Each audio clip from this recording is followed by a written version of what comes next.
first one I did was in 1973. We were always sort of involved with it, in the town. It was a big thing. It's just in the contract of being a Patrick now. You have to turn up every year. That's just it. Yeah, I love doing it. It's great. The boat was my playground when he was rebuilding it when I was a kid, and yeah, just always been around it. Well, I actually never raced with my father much. I only raced once with him. So my first recollection of the race really was the '94 race we did in memory after he passed away. And the delivery trip was the delivery trip from hell. I thought that Dad was looking down trying to test me out because we never had one that bad ever since. And that was an interesting trip. I was for skipper that year. And that was my first serious family race. He did one before that with Dad and Kenny Watson. I literally grew up on the boat, whereas Ross's memory of the boat was as an adult, whereas mine was growing up as a kid. It was Tim's playground while it was being rebuilt. It was my playground while it was being built. Last year I just felt like I put in a good effort and was happy with what I did on the boat, and we didn't have to stop and put the anchor down, which was a refreshing change from the few years before that. So yeah, that's probably the best one, just because You have been unlucky. I know. As soon as it took over from him, flat. No wind. No wind. There's a boat called Christina. There's quite a few actually. But I think the high point was, for me, was the 76 race we won. And that year we beat Caprice of Ewan. It was in a top line boat. It was ex-Admiral's Cuppa. I think that was the year Australia won the Admiral's Cup boat. Yeah, she was current Admiral's Cup boat. Yeah, she was captain of our Admiral's Cup boat, and we beat her that year. She got second. She beat us over the line, of course, but we took her on handicap. For me, it was the 82 race. It was blowing a howling gale. That was the race. One multi-hull capsized, and a couple others got into big trouble, and we're involved in 3 rescues that race. And the final one was just before Indian hit off Fraser. This multi had lost both rudders, and he was drifting onto the rocks. It would have been a tragedy if he'd hit the rocks, but I managed to get a tow line to him and drag him out. So I think most of our dramatic stories are actually getting the boat to Brisbane. I think just about every year, including last year, we've had a dramatic story getting the boat to the race, because you're usually doing it with just 1 or 2 on board. And for the Brisbane race, it's going against the wind to get there. So it's actually passion of the southeasters. Yeah, but some people seem to think, when I talk to people who don't know anything about yacht racing, that somehow it gets put on a truck and sent down to Brisbane. But you actually got to sail it there to the start. Well, he had a lot of experience designing and building boats. Bristow certainly wasn't his first. And he was heavily involved in a class called lightweight Sharpies, which in the 50s was a very radical high-performance boat. It was used for the 56 Olympics. So he did something very radical for the 1950s, why don't I design a yacht based on a high-performance dinghy? Back then, yacht design was completely separate to dinghy design. The two never crossed over like they do nowadays. And he came up with a design that was basically an oversized lightweight Sharpie. And with a separate keel and rudder, which was almost unheard of in the 50s, what it was unheard of, and a bulb keel, which wasn't heard of until the 90s. A lot of people saw the bulb keel on Wisteria and thought it was an add-on, not original. So it was very radical and very high performance boat in its day. And the initial design was 1957. He originally designed it with a much taller mast, but all he could find was a 33-foot piece of timber for the mast, so it ended up with a much shorter mast for many years, which was an Air Marquis design. But it was so radical that initially there was big arguments whether they would never let it go to sea. They considered it too light and radical at the time. And for many years, up until the mid-70s, it came very close to being the fastest boat in the race. 1967 it should have been first over the line. And I've got old trophies there where she was the fastest Queensland boat for many years, which goes to the likes of Blackjack nowadays. So it's quite funny to see her going from that end of the fleet to where she is now.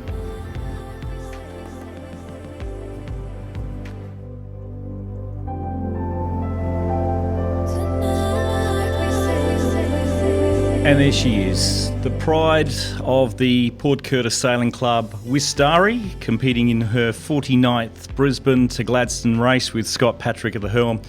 And we wish her and her crew the best of luck for the race. And we'll come back and talk about Wistari a little later on. Good morning. Welcome to Queensland. Welcome to the beautiful Moreton Bay and the Queensland Cruising Yacht Club.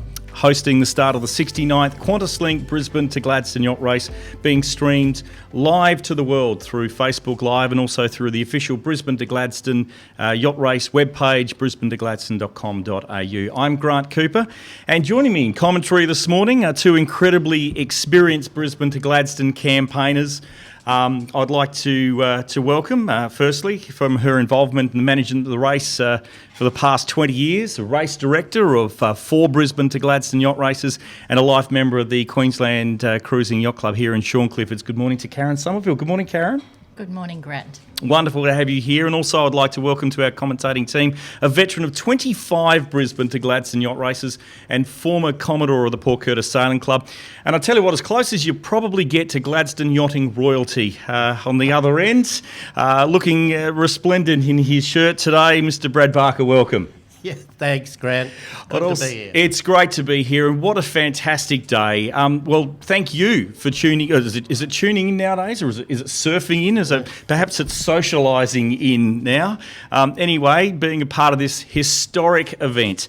Only 10 months ago, race director Nigel Statham sat with relatively new Mayor of Gladstone, Matthew Burnett, and his regional council and discussed a number of things about this fantastic, iconic Queensland race.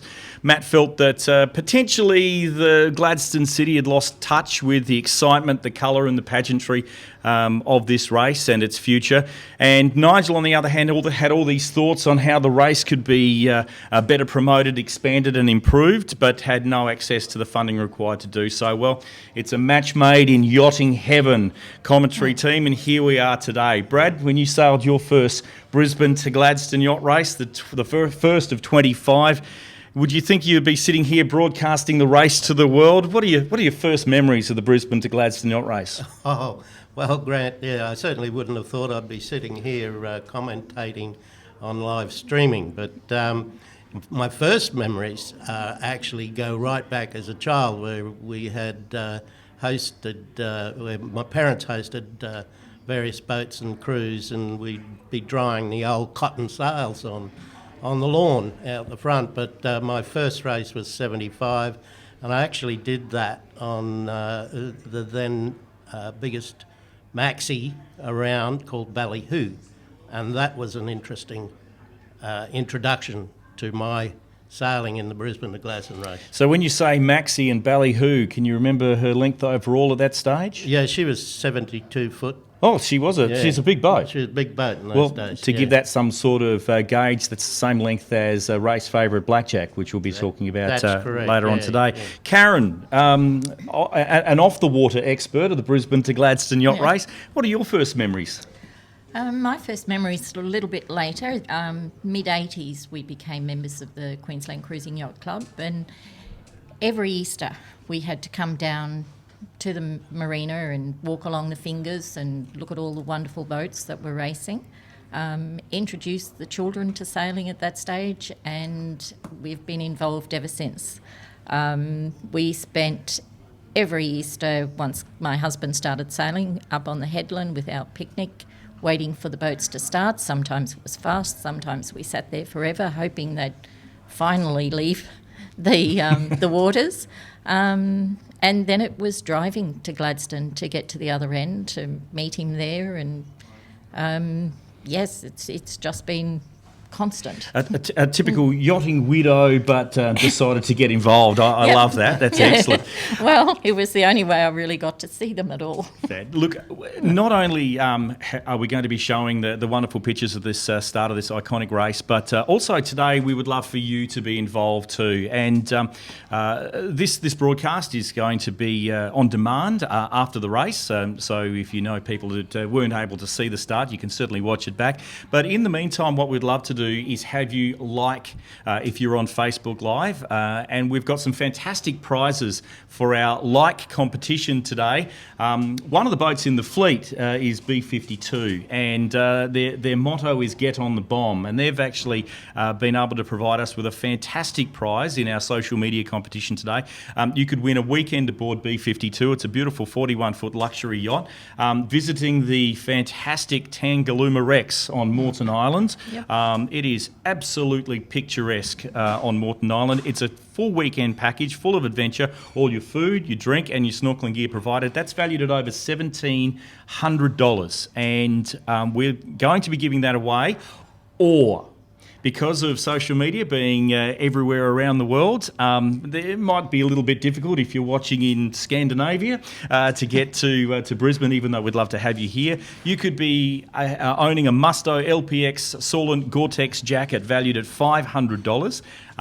Now, when you're out on the water in ribs or messing around in boats, this jacket is waterproof, windproof, breathable in all weathers, fleece-lined, adjustable hood, cuffs, the whole lot. We know the quality of Musto, an official sponsor here of the Brisbane to Gladstone this year. That's valued at $500. So all we'd like you to do is like this broadcast, and at the end of the broadcast, we'll be drawing a winner randomly, and that person will have the choice in any of those fantastic prizes. So we'd like to thank the Bomb, which is B52, Get on the Bomb, and also Musto for their fantastic and appreciate their prizes today.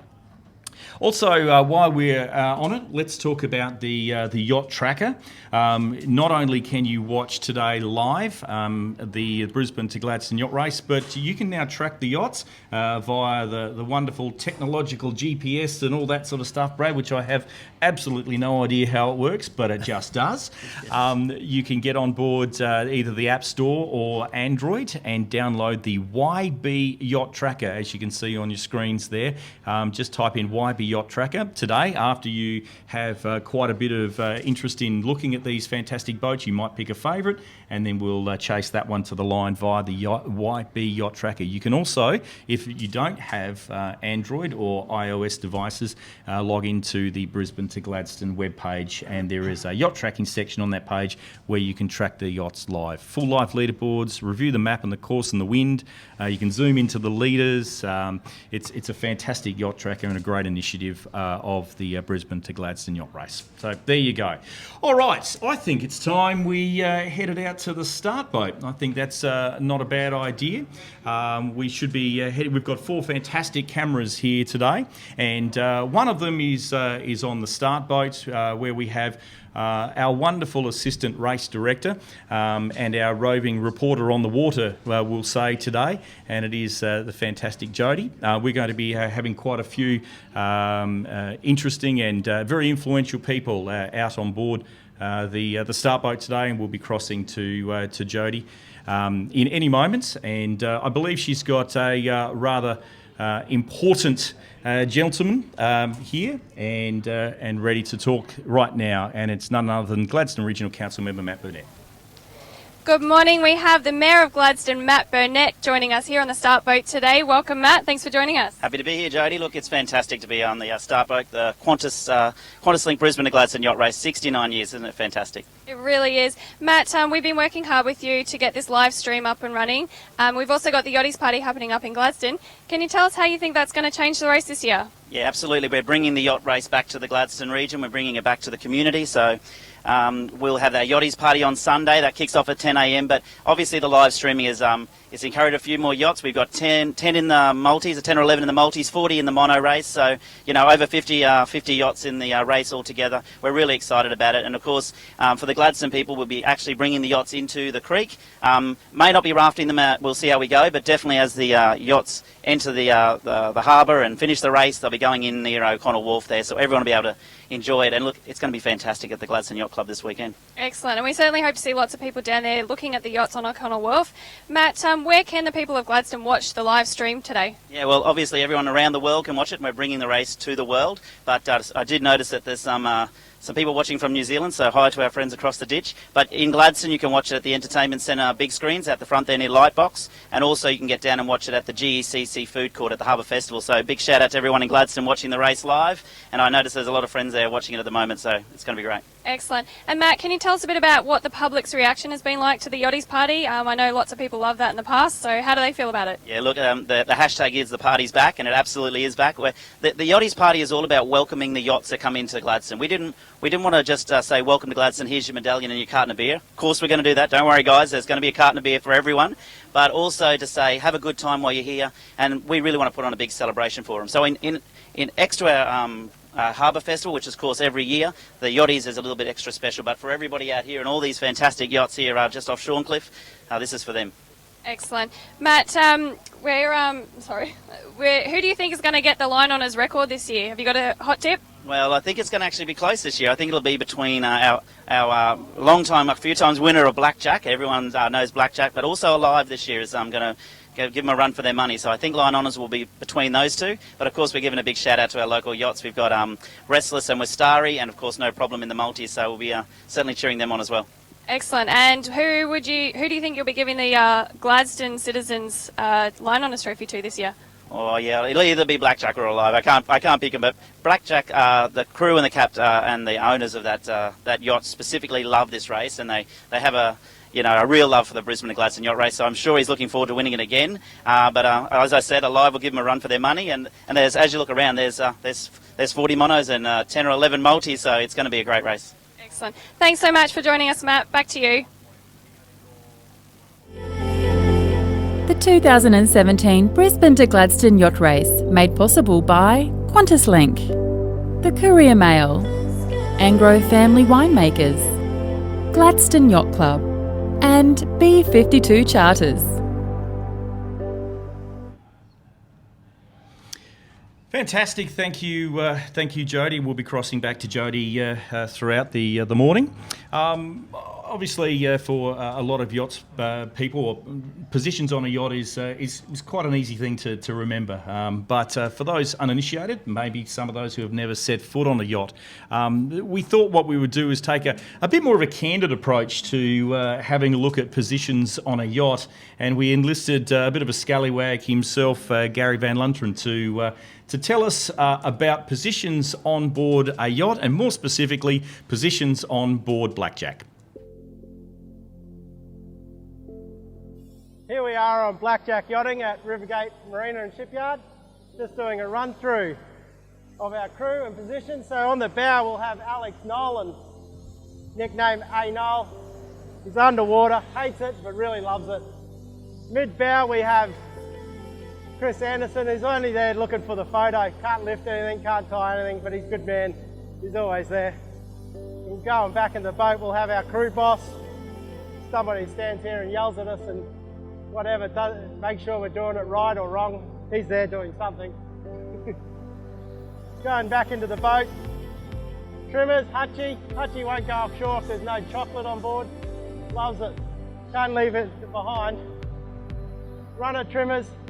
Our runner Trimmers, our navigator. He's big, human, moves everything, loves it, but can break shit. Oh. Traveller Trimmer, Brian Hillier. Light air specialist. Only gets the wheel when it goes to light air. That's the only time everybody gives it up. Main sheet, Vorney, charge of crew morale. Keeping it down, I think, not up. Here we are, back at the helm position. Mark Bradford's job, controlling the keel, driving the yacht, and making sure his opinion's heard over the top of everybody else. Back here in the middle of the boat, where it all happens, the heavy lifting, the moving of sails, the bloody boards up and down, canards up and down, which is my job, making sure it all happens. So we've got halyards to go up and down, we've got canards to go up and down, and it's just hard yakka all the time, there's no let up. Tell you what, looking forward to the Brisbane to Gladstone Yacht Race this year, let's bring it on. Gary's a bit of a character, that old fella, isn't he? Not the guy that you particularly want to argue with either. No. There you see live footage of race favourite Blackjack, and Peter Hardberg on the back here holding the boom, and Mark Bradford on the helm, and she'll be getting ready now. Looks like her mainsail is up, and she'll be testing wind conditions. I'm not thinking with the current weather conditions, Brad, it might be a race record this year. Don't know. Your thoughts on the weather and race conditions? Yeah, I think you're right, Grant. The weather is a bit all over the place for the last couple of weeks with cyclones around, etc. But it's shaping up to be a pleasant race, but certainly not a record-breaking one. I think, as we can see from the yachts there now, they're milling around, just searching for various whispers of of wind and hoping it'll come in by start time, but we're looking at a very light start. It'll be a light spinnaker start, no doubt. I'd say there's flat out being about 5 or 6 knots out there at the moment, probably from the southeast. It'll build over the next couple of days to up to 10 to 15 knots maybe, but gee, in the weather patterns I've been looking at over the last couple of days, I don't think they'll be seeing any 20 knots, mate. Okay, now not only is this race obviously being a yacht race wind affected, but we've got an outgoing tide which is favourable to the yachts as they're leaving Moreton Bay today. But as much as it can be favourable, it can be a disadvantage as well. Well, that's true. I mean, it just so happens that the race starts on Good Friday, and Good Friday is usually around the full moon, and we always have a high tide around about 11 o'clock, an hour or so each side of 11 o'clock. Today, I think the high tide here in Moreton Bay is right on 11. So, they've got 6 hours to get out of Moreton Bay, which is not a problem for the larger yachts. Some of the tail enders may be struggling to get out, and often they, in these light conditions, they end up anchoring down near Caloundra, so the tide doesn't wash them back in. But it's pretty tricky for the small boats, this one. Great, thanks, Brad. What we're going to do now is we're going to show you a bird's eye view of the course, the way the boats will travel, and without any further ado, let's have a look where our wonderful entrants here today will be travelling towards the great city of Gladstone. Welcome to Brisbane, the River City, capital of the Sunshine State, and the starting point for the iconic Brisbane to Gladstone Yacht Race. The organising authority and host club of this historic race is the Queensland Cruising Yacht Club, located in Shorncliffe on Cabbage Tree Creek. In years gone by, the start of the race was just off Shorncliffe Pier. However, over the years, the monohull start has had to be moved offshore to cater for the increased draft of some of the bigger competitors, and now is approximately 2 nautical miles off the pier. The multi-hulls, who require less water, continue to start the race just off the pier. At precisely 11 a.m, the yachts will receive the starting gun and set course for the first turning mark off Redcliffe, making sure to miss Otter and Garnet Rocks that are actually parts of the course and must be left to port. From here, the yachts will head across Moreton Bay toward picturesque Moreton Island for the M8 beacon, before turning north for M9, which is located off the beautiful Tangalooma Island Resort. The yachts will then work their way through the northwest shipping channel markers, heading gradually back towards the top of Bribie Island. Finally, with Caloundra close on the port-hand side, the fleet breaks the shackles of Moreton Bay. This year there's a favourable outgoing tide assisting the yachts. However, the slower yachts will start to experience the incoming tide when it turns around 4 p.m. This will be a crucial part of the race. From the fairway mark, navigators will plot courses to what they believe will be the quickest. This could bring yachts inshore, skirting Double Island Point, or further offshore, chasing favourable winds and currents. With beautiful Fraser Island on the port-hand side, yachts will then round Indian Head and break Sea Spit before turning westerly, rounding the picturesque Lady Elliot Island, part of the southern Great Barrier Reef, and heading across what is affectionately termed the Paddock. Now on the homeward stretch, with the lights of Agnes Water and 1770 on the horizon, the yachts will pick up the first Channel Beacon S2, before making their way through this tricky snake of flashing lights marking the shipping channel, flanked by shallow bars. Any yachts arriving at this point with an outgoing tide will have a bit of a battle on their hands. The tide can make or break some yachts' campaigns, especially in light airs. Past the East Banks and Gatcombe Head, the race up the harbour will be tight between the shallows and sharing the shipping channel with 15,000-tonne coal ships. Finally, the end is in sight, with the finish a line of sight between the A7 beacon and a buoy off the beautiful Spinnaker Park, where the finish line crew will fire a gun to mark the end of the race for each yacht. It won't take long for Mayor Matt Burnett to meet the boats and crews with a carton of cold amber fluid before the yachts head past the new East Shores recreational development, and finally celebrations that should last some time at the world famous Gladstone Yacht Club.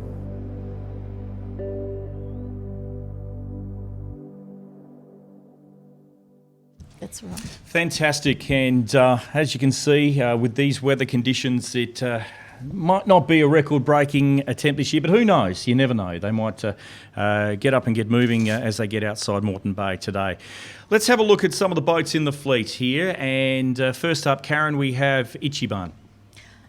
Yes, Ichiban sails out of the Cruising Yacht Club of Australia, and we welcome her into the race again this year. Sailing master on it is well-known Gordon Maguire, and it's owned by the President of Yachting Australia, Matt Allen. First, Brisbane to Gladstone was done back in 2006, and his fondest memories of that race was the two-sail reaching on flat water inside the reef on the way to the finish in Gladstone. And this year, their motto is to try and win. Excellent. Yeah, Ichiban is a favourite and a very well-known boat in yachting circles. A lot of the east coast of Australia yacht racers have welcomed Ichiban over her time.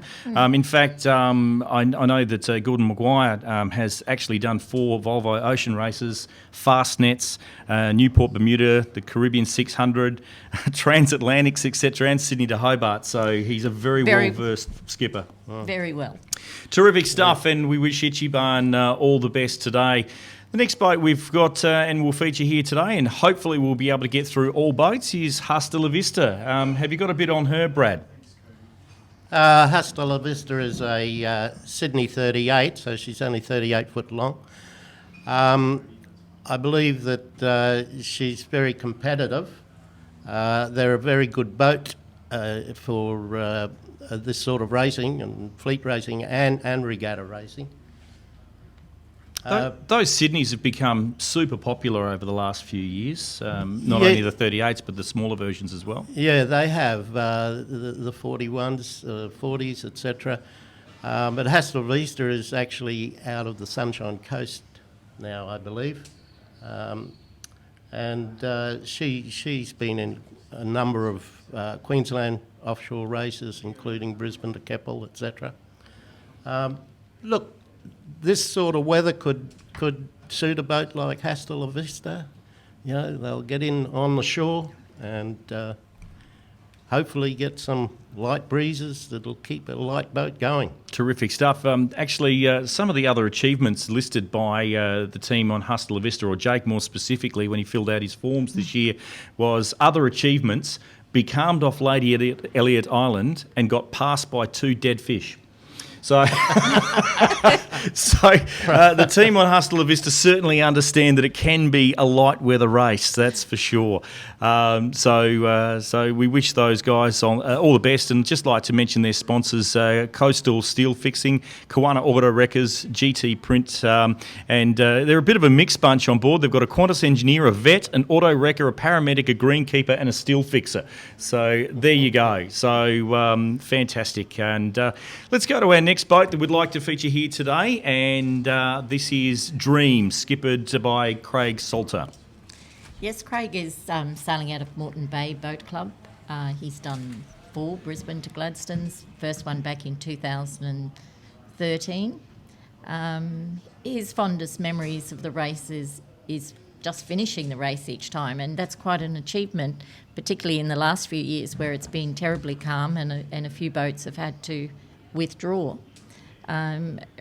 It was originally built by a local man, Ian Gleeson of Redcliffe, and she was designed by Jim Inglis.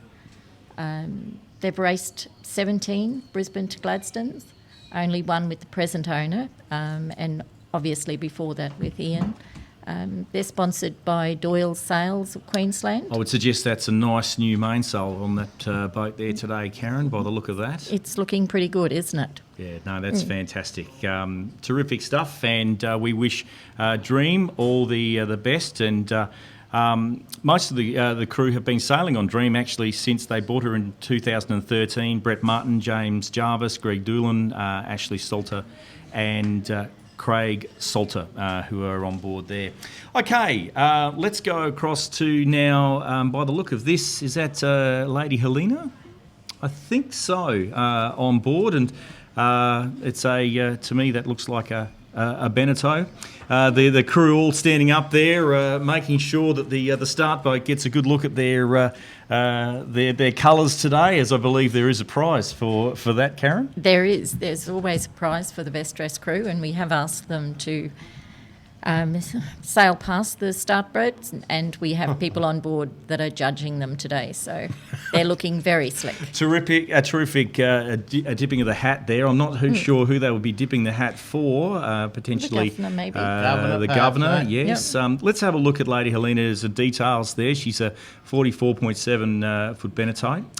You're an owner of a Beneteau there for a while, weren't you? Yeah, I actually still have one, but this is more of a racing yacht than the cruising style that we have. 44.7 is quite a nippy boat, and they certainly are very comfortable to go racing in, that's for sure. But yeah, and they have a good handicap.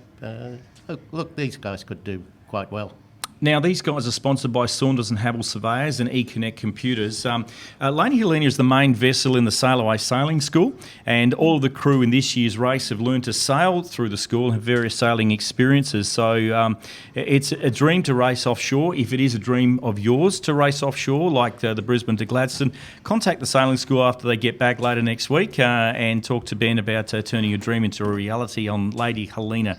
Again, that is the Sail Away Sailing School, and fantastic that these organisations are out there that can teach people to get into this fantastic sport of ours, which is sailing.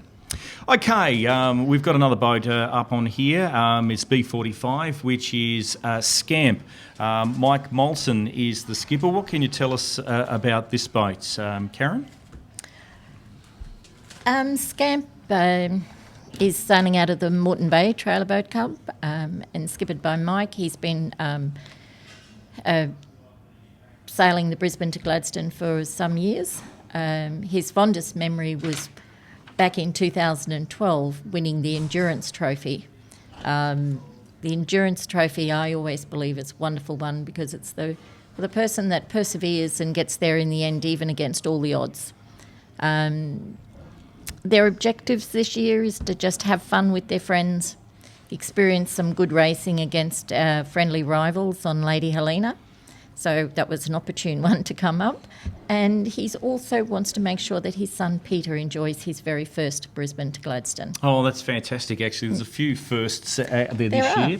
Yes. Yes, Grant, this is first 45, a later model than Lady Helena. But, also could go well. Fantastic. Looking forward to seeing. There's a few Beneteaus in the fleet this year. So looks like who have we got here? Wish we had bow numbers. Unfortunately, we can't. It's bow number 5. Yeah. Just looking very hard to see which boat that is. I know that they're happy to be on board. I believe this one is Artemis. Yeah, right. She's this is Artemis Eos, and Cam Lester is on Artemis Eos. There, they look rather relaxed in their Hawaiian gear there today. Yeah. Hey, this is a beautiful boat. It's an Oyster 48, and just magnificent down below. They are really lovely, comfortable cruising boats with a good turn of speed too.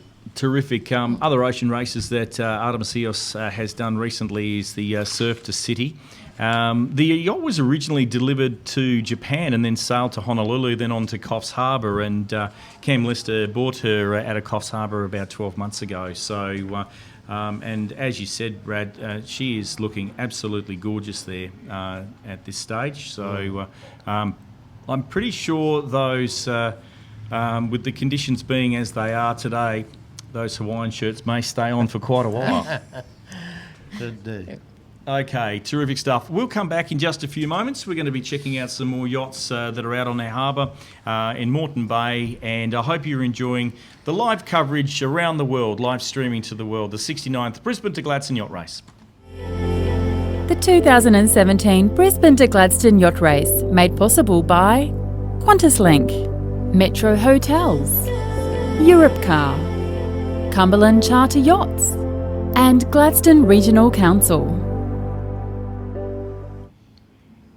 Okay, again, we'd like to point out that if you are watching on Facebook Live, we would love for you to like and win. Of course, you can win some fantastic prizes, a Musto jacket worth $500, or you can come on board the beautiful B52, the 41-footer, and spend a weekend out on the Tangalooma Rex and in Moreton Bay, all food, drink and snorkelling gear provided. And of course, that's valued at over $1,700, $1,760, which is a fantastic prize today. Get on the bomb. All you need to do is like the live stream, and you can have your choice of either, and let us know. So we'll let you know who the winner is after the event. So I think it's now time that we head back out to the start boat. We've got a lot of dignitaries on this start boat today, and as you know, you cannot have a race if you do not have main sponsors. Let's now cross to Jodie Visser on board the start boat with a special person. Good morning. This morning I have Elsa D'Alessio, who is the State Manager of Qantas Queensland, joining us on the start boat. Welcome, Elsa. Thank you for joining us again. Thank you so much. Always wonderful to be here. We're very glad to have you back again. Elsa, QantasLink have been an integral part of the race for many years now. Tell us what keeps you coming back each year. Why wouldn't we come back? Look around you. It's absolutely stunning. The boats, the people, the scenery. The weather today is just perfect. We love this event. We've been involved for about 35 years now, so we just love it. So we'll be back forever, I think. Oh, good to hear, and that is on live stream, so we might have to hold you to that. Elsa, we've always loved having you on board. What is your favourite part about the day here with us? I think the best part of all is to reconnect with people that are involved every year. There's so many people that are always, coming back to the event, seeing all the boats, seeing the magnificent vessels out on the harbour, and just seeing the community around the bay, just really involved and out on the shores, waving everybody off. It's really quite a spectacular event. It is. It is a beautiful, spectacular thing to see these boats. Elsa, we have the live stream this year, as you know. How do you think that benefits the partnership between QantasLink and the Brisbane to Gladstone Yacht Race?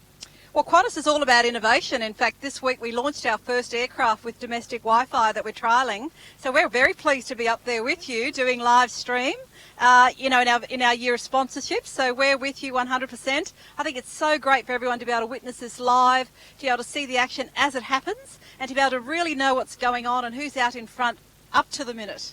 Excellent. And Elsa, just a quick last question. Who would be your pick for line honours this year? Oh, that's a tough one. There's so many wonderful boats, so many yachts I should call them, not boats. I think credit to everybody. I do love Blackjack. Wistari looks very smart, as does Reckless. Oh, there's so many. Don't hold me to any of them. Good luck to everyone. Thanks, Elsa, for joining us. Back to you now. Thank you very much.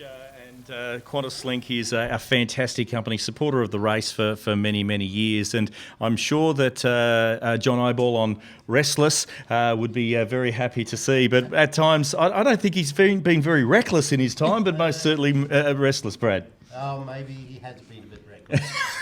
Let's have a look at another boat in the fleet, and this is a fantastic boat. In fact, it's one of the boats that you could possibly be going out on as a part of our Like and Win competition. We're looking at B52. Yeah, B52 is skippered by Daniel Farmer, a rather talented young graphic artist as well, because he did all the work on the yacht, on the bow, the design, sorry, I'm lost for words here. But he did all that himself, even down to the pop rivets and bullet holes. So what it is a... they're not real. No, they're not. No. Okay, fair enough. Yeah.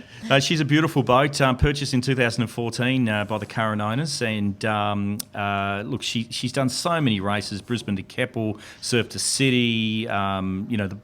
She was first in the QCYC Bribey Cup of 2016. Fantastic mob on board, and they're a great supporter of the race. We thank them very, very much for their fantastic effort in giving us a prize for the Like and Win competition today. Okay, next boat that we'd like to show is a beautifully designed boat. We're looking at Hollywood Boulevard there, and Team Hollywood on the back there. I'm not sure if that's would that be a compliment to call someone Team Hollywood? There are probably a few Hollywoods on board. Brad, what do you know about Raymond Roberts' boat, Hollywood Boulevard? Oh, Grant, you're right. She's a lovely boat. I'm not quite sure how long Ray has owned this boat, but he certainly has owned a lot of boats over the years and is an avid sailor and a great supporter of ocean racing in Australia. Hollywood Boulevard is a phare design. She's 55 foot long and she will have a great turn of speed. Look, the 55 footers are really in with a chance, particularly on a handicap win in a race such as this. If they get the tides right as they want them, particularly going into Gladstone, then they certainly are in with a chance. Fantastic. The crew of the Hollywood Boulevard probably really are rock stars, because it really is a who's who of Australian ocean racing, including Ray Roberts, Jamie Wilmot, Steve McConaughey. You've got Michael Spies on board, Brian Northcott and David Chapman. Spies, is it? Spies, yep. Michael Spies. Brian Northcott and David Chapman on board as well. So fantastic boat. We wish them all the best, Hollywood Boulevard. Don't forget, while you're looking at our fantastic live stream today, to make sure you share that, and let's get this fantastic race out to as many people around the world as we possibly can. Next boat we have coming up here, it looks like it's out of the Cruising Yacht Club of Australia. We have Kirshma. Let's have a look here. Kirshma is she's a 9 crew on board that. Gee, looks like it's overcrewed for the size of the boat there. Yes. Charisma. Oh, Charisma. My apologies. She's a Kerr 11.3, eh? She's got 9 people on board out of the Royal Queensland Yacht Squadron there, and she's a fine-looking boat. A lot of these boats nowadays have got the bowsprit on board, and so they can run asymmetrics, and she's got quite a bowsprit out there. Dave Rose is the skipper of her, and look, the fondest memories these guys have of the Brisbane to Gladstone is to race across the paddock, which is the area after Lady Elliot Island before you get to the lights of Gladstone and the fairway markers. But they love getting across there when it's fresh. Unfortunately, today she ain't that fresh. But she's sponsored by Line 7, and we wish her all the best out of the Royal Queensland Yacht Squadron. Does anyone know any more about beautiful Charisma? The Kerr is an English, I think he's English designer, Jason Kerr, and he's become very prominent around the world in recent years. He builds a very fast boat, and this one, given the conditions, as you say, might be a bit light, but for a smaller boat. But boy, she's got a turn of speed. There's no doubt about that. Yeah. This boat is very new to David. They've only bought it this year, so they've just done a few bay races in preparation for the race. Terrific stuff. Okay, let's have a look at another boat that we've got out here at the moment, and sail number W1424. We're looking at Mayfair. Now, Mayfair is a beautiful yacht, another beautiful yacht out of the Royal Queensland Yacht Squadron. It's another Beneteau. I tell you what, Brad, you've got being a current Beneteau owner, there's a bit about these boats. Dime a dozen, aren't they? Made out of fiberglass and built in 2011. 8 crew on board this beautiful boat, and 12.2 metres. That'll be up there for 40 foot. Yeah, it'll be up there for handicap honours this year. Yeah. Look, it's just an open book, this race. It's going to be a bit of luck, but tactics are going to play a big part of it, that's for sure. Terrific stuff. While we're looking for our next boat, Brad, we might talk a bit of tactics with light conditions such as this. Hugging the coastline or going wide? It's always the big question. Yes, indeed. In such light conditions, it doesn't become just a rumline course going up the coast until you get to Breaksea Spit. Particularly Saturday night tonight, you've got to make the choice whether you do stay on the rum line and take what breeze you've got. If you go out further searching for breeze, which you may get, you also are likely to hit a southerly set. So going inshore or at dusk pays off for small boats. You'll probably find Wistari riding on the beach and looking for a light sou'wester come the morning. And they're looking at the currents. There actually could be some north flowing current close into the shore. So, tactics is what will win this race. Terrific. 15 minutes away from the start, and the next boat that we'll be featuring, number 56 on her bow, is Sail Exchange. And Sail Exchange is skippered by Carl Crawford. And what do you know about her, Karen? Sailexchange.com.au is also sailed out at the Cruising Yacht Club of Australia. Carl has given us a couple of bits. His fondest memories of the Brisbane to Gladstone was sailing Apollo back in 1981. That was his first race too. That was his first race, yes. He's very experienced. He's had 31 Sydney to Hobarts, 9 fast nets, 4 Bermudas, if that's the correct pronunciation. He's done 4 of the Hobart and wins as a navigator. Wow. He's certainly done a lot of sailing. Yep. And now this is a phar design? Yeah, Grant, this is a very early phar design, a phar 1104, very close to my heart because we owned a phar 1104 back in the 80s and we probably did, I don't know, maybe 8 Gladstones on her. Very good boat. As I say, early phar, so early of the designs becoming light displacement boats. Terrific. On to Erisea. Erisea, right way of saying it? Yep, Thank you. Got it. Great. Johnny Bankard is the skipper of Erisea, and she's out of the Mooloolaba Yacht Club. She has 10 Brisbane to Gladstones under her belt.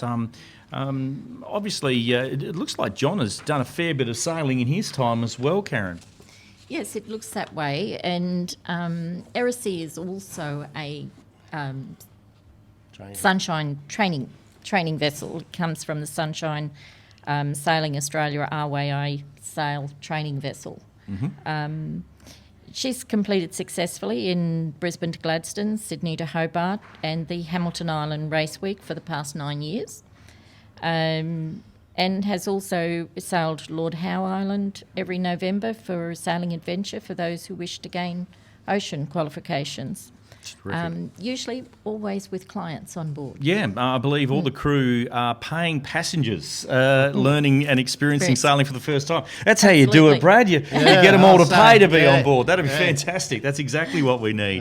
Fantastic. Now, while we're talking about great boats, we featured her at the start of the broadcast. There she is, doing her 49th Brisbane to Gladstone. Next year at the 70th will be her fantastic 50th race with the Patricks on board, of course. Noel Patrick, an absolute living legend, passed away, legend of sailing. If you've ever had the book Cruising the Curtis Coast, you'll know exactly what we're talking about.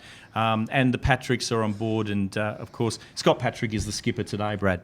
Yes, that's right. I mean, what can you say about Wistari? I mean, she's been part of the Port Curtis Sailing Club since I've been a member, I guess. Noel Patrick, doyen of sailing, unfortunately passed away quickly, and quite a few years ago now. Scott has taken Wistari on and has refurbished her, given her a new rig. This is a few years ago, but yeah, she's loved up home. Fantastic. Now, we're only moments away from the 10-minute gun, which will put the boats in a bit of a spin. But I think we've got a couple of minutes to go. I do know that the the team are ready on the start boat. We probably have enough time to quickly have a chat with Corroboree, or have a look at Corroboree, who is out on the water, skippered by Robbo Robertson, out of the Royal Queensland Yacht Squadron, and out of the Mooloolaba Yacht Club as well. She's done about 30 Brisbane to Gladstone. I'm not sure if that's the boat. I don't think so. I'm pretty sure that's Robbo Robertson that's done that. Sir Robbo of Queensland. Sir Robbo of Queensland. Fantastic. His objective this year is quite simply to win the race. He's going all out for this one. Yep. And look, we've got so many great races that Robbo's been in: Brisbane, Noumea, Sydney to Lord Howe. She's a fantastic boat. First in the IMS division, Brisbane to Gladstone in 1992, and second overall. Here we go for the start gun.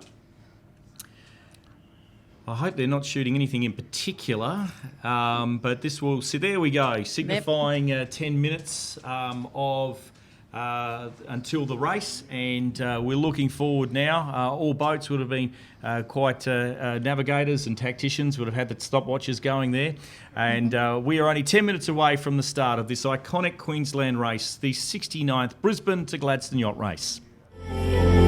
The 2017 Brisbane to Gladstone Yacht Race, made possible by QantasLink, Gladstone Regional Council, Northside Marine, and Musto.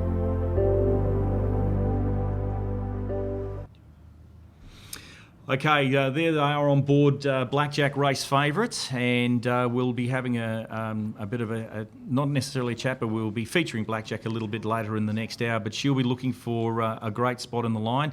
And one place you don't want to be when you're starting the Brisbane to Gladstone Yacht Race is in the lee of one of those maxis, especially when they pop a big spinnaker.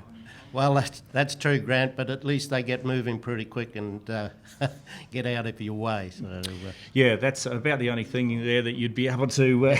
you could just see the tacticians swallowing hard when they turn around and there's this giant Volvo 70 creeping over the top of them.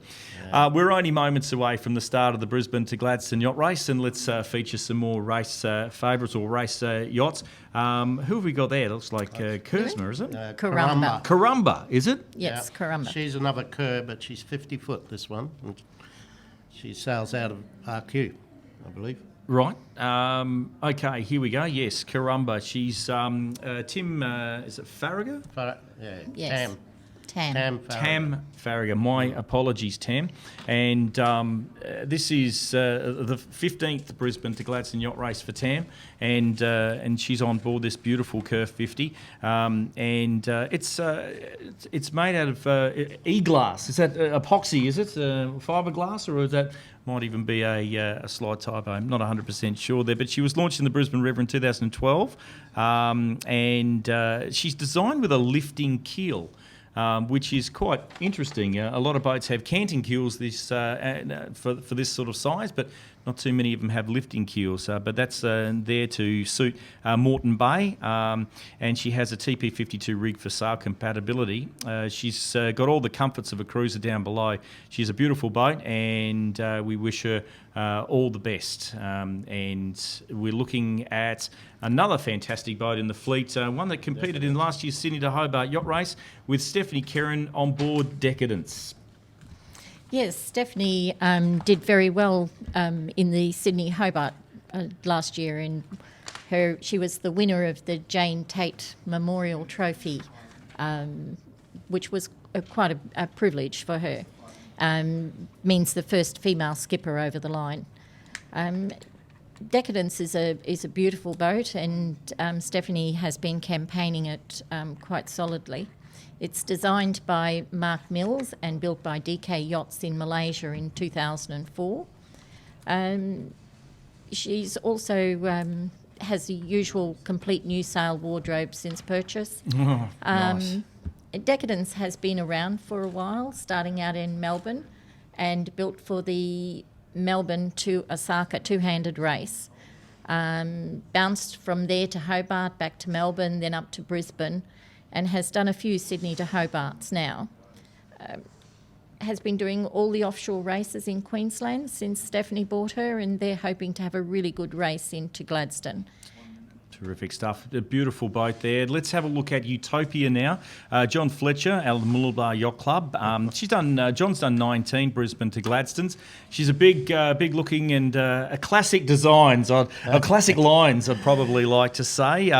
John has been certainly in Sydney Mooloolaba, Sydney Hobart, Sydney Gold Coast, you name it, he's been in it. It's a Joe Adams designed yacht, and Adams obviously designing a lot of fantastic boats over his time, unfortunately taken from us a couple of years ago.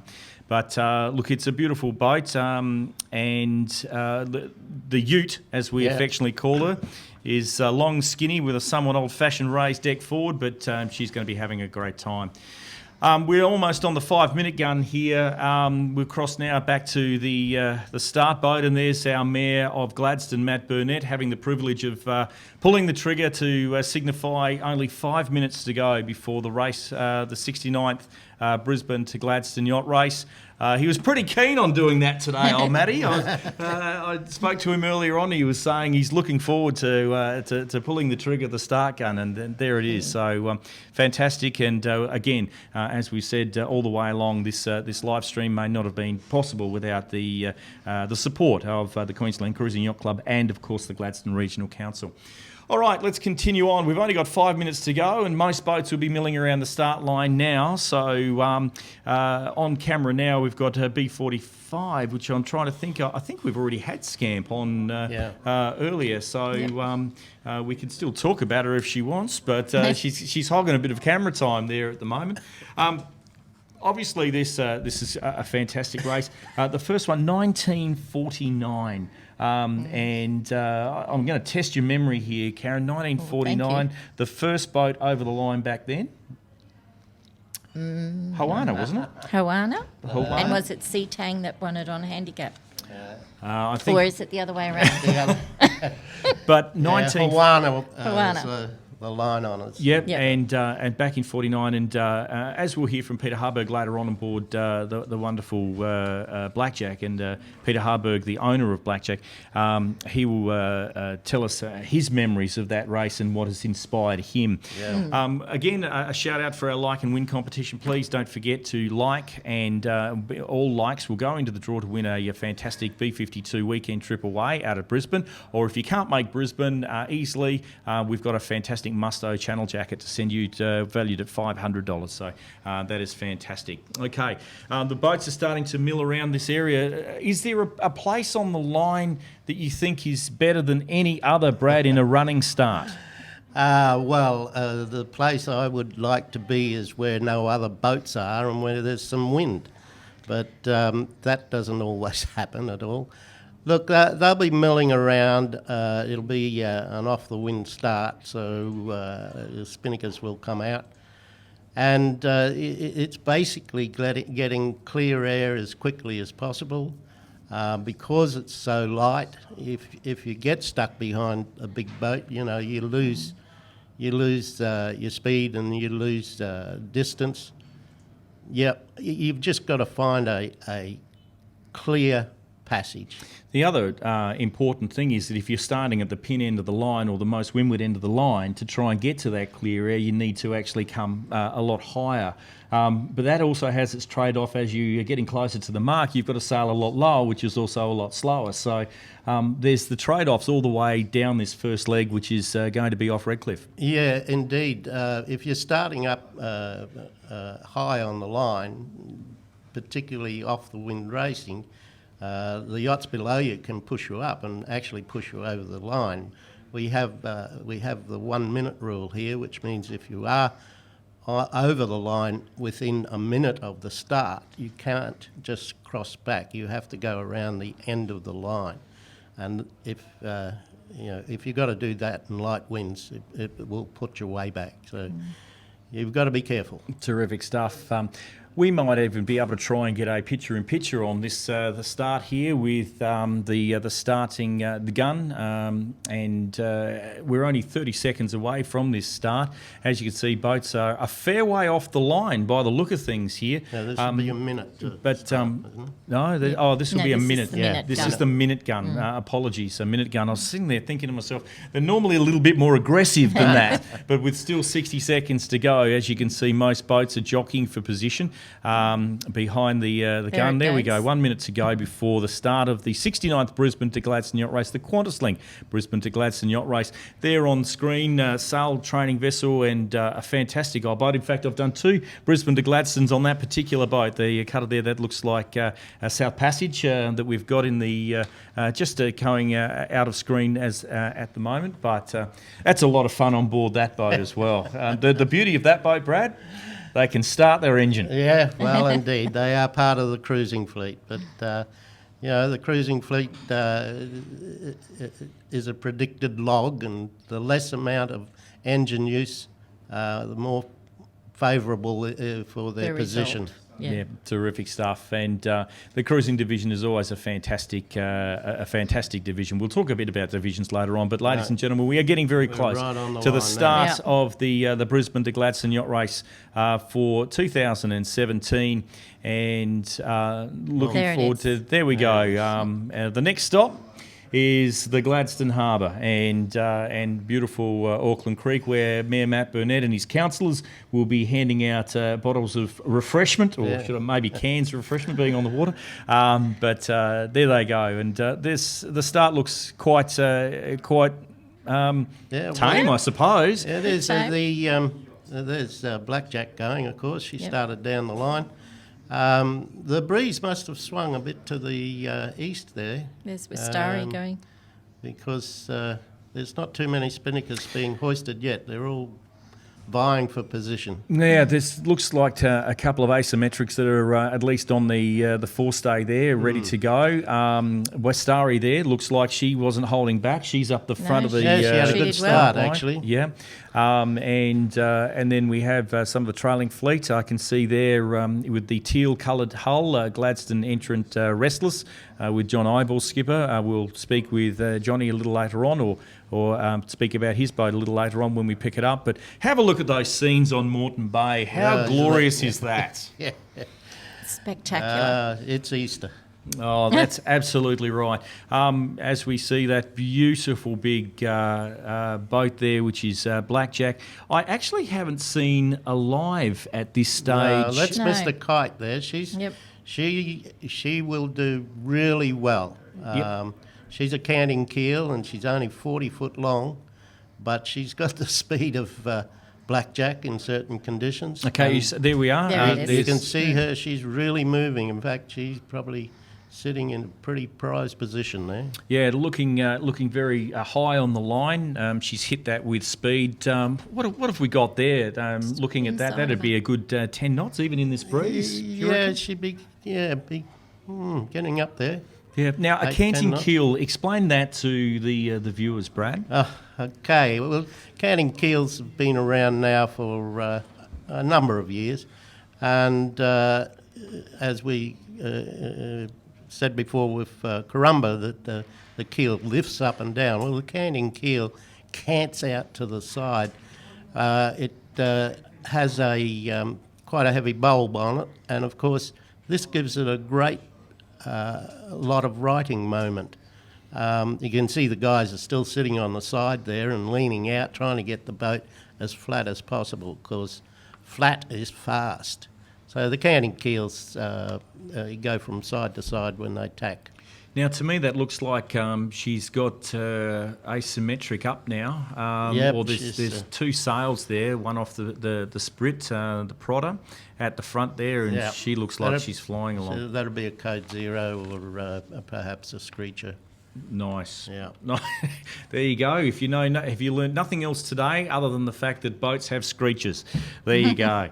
Well, we have started our fantastic 69th Brisbane to Gladstone Yacht Race. We're underway as these boats and their crews vie for handicap and line honour positions. And the next time that they will stop will be, of course, coming into the beautiful Gladstone Harbour and enjoying the Gladstone Harbour Festival.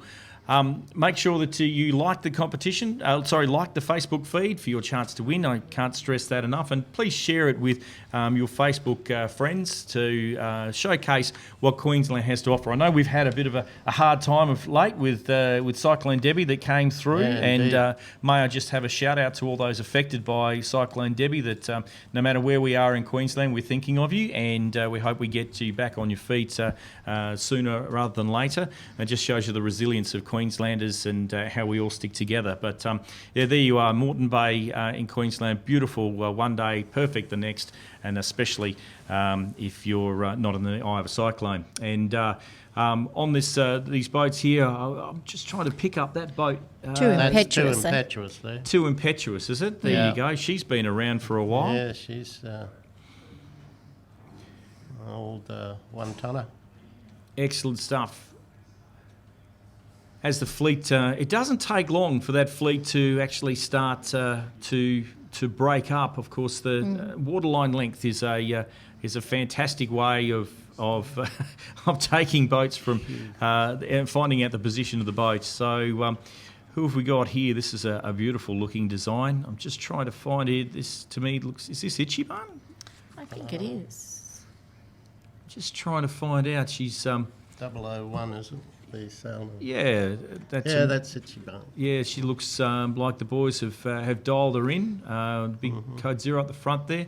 There you go, kids. That's exactly what you want to be doing, especially in 50 knots going through a decent sea. The bowman up the front of the boat there, sorting out some, no doubt, getting ready for potentially a sail change later on as they round the rounding mark. So after they get to the top of Redcliffe, they'll be taking a right-hand turn, taking that buoy to starboard and heading across Moreton Bay. Knowing the wind conditions, Brad, this will be a little bit more on the nose. Yeah, it'll be right on the nose for them. They'll be tacking across, quite testing. Places will be won and lost, I'd say, going across. A few sandbanks for the big boys to dodge as well. There's a terrific shot of the boats heading across of Moreton Bay with the port of Gladstone in the background. Port of Brisbane in the background there. I think that wind looks like it may have just settled in a little bit more there. It just seems to have filled in now. Those boats, I was expecting a spinnaker start. Yeah, I was too, but the breeze has swung to the east more, and that allows the boats to sail obviously closer to the wind, and in some cases it catches it better. There's a spinnaker, yellow spinnaker there. They're starting to pop out a bit. The first one for the day, and we might actually zero in on that boat after we go to the official start boat. We're now heading off to the start boat, Jodie Visser, who has a very important VIP on board the start boat today, and I'm pretty sure that His Excellency, the Honourable Paul de Jersey, has had a wonderful time out there on the start boat, starting the boats today. But let's hear what Jodie has to say. Good morning, guys. At the moment, we have His Excellency, the Honourable Paul de Jersey, AC, Governor of Queensland, joining us on the start boat again. Welcome, Governor. How are you feeling this morning? Thank you. I'm feeling well, but exuberant. It's a wonderful day, wonderful experience. It is a beautiful day out here, Governor. Thank you for joining us. As a patron of the QCYC, the Governor has started this race 15 times in the last 69 years. Tell us what makes it so special for you to join us again this year. It's your third time. Yes, this is my third time. I think this event is a great celebration of the wonderful things that we value so much as Queenslanders, our wonderful lifestyle out here on the water, relaxation, but it's also an important acknowledgement, I think, of the relevance of competition to high achievement in our state. It's a very competitive field, as you know, and this is the case every year, has been for the last 69 years. But competition feeds achievement, and that's what we see happening here today. All of these people pitting themselves against the elements and doing their very best.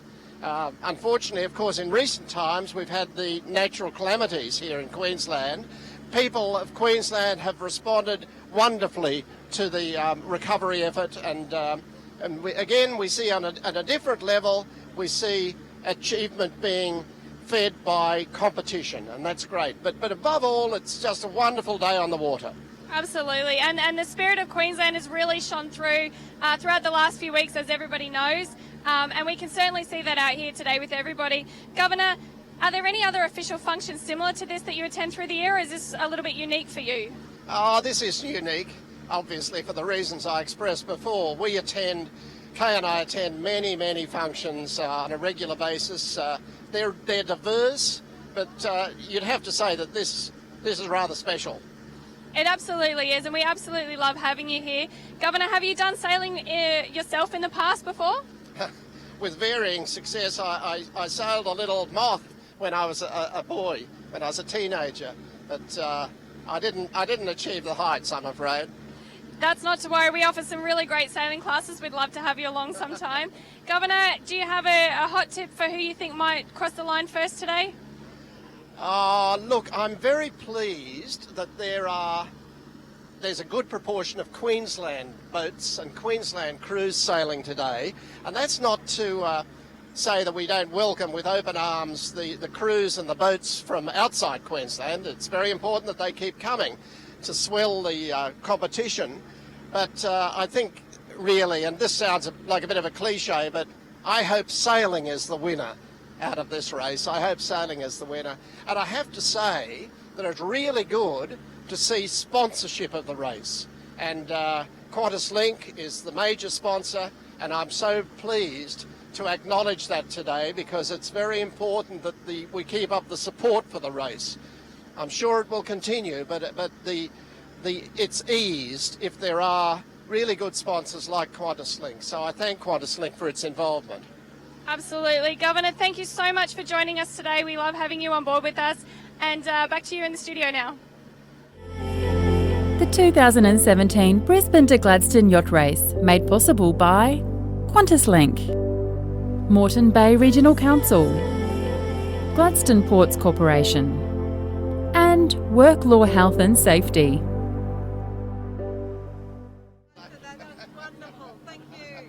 Couldn't have spoke perfect words there from the Governor General, and sponsorship very, very important. One of the bigger boats in the fleet, and one that we have spoken about, and we also have a camera on board, is of course Blackjack, and she's a beautiful big boat.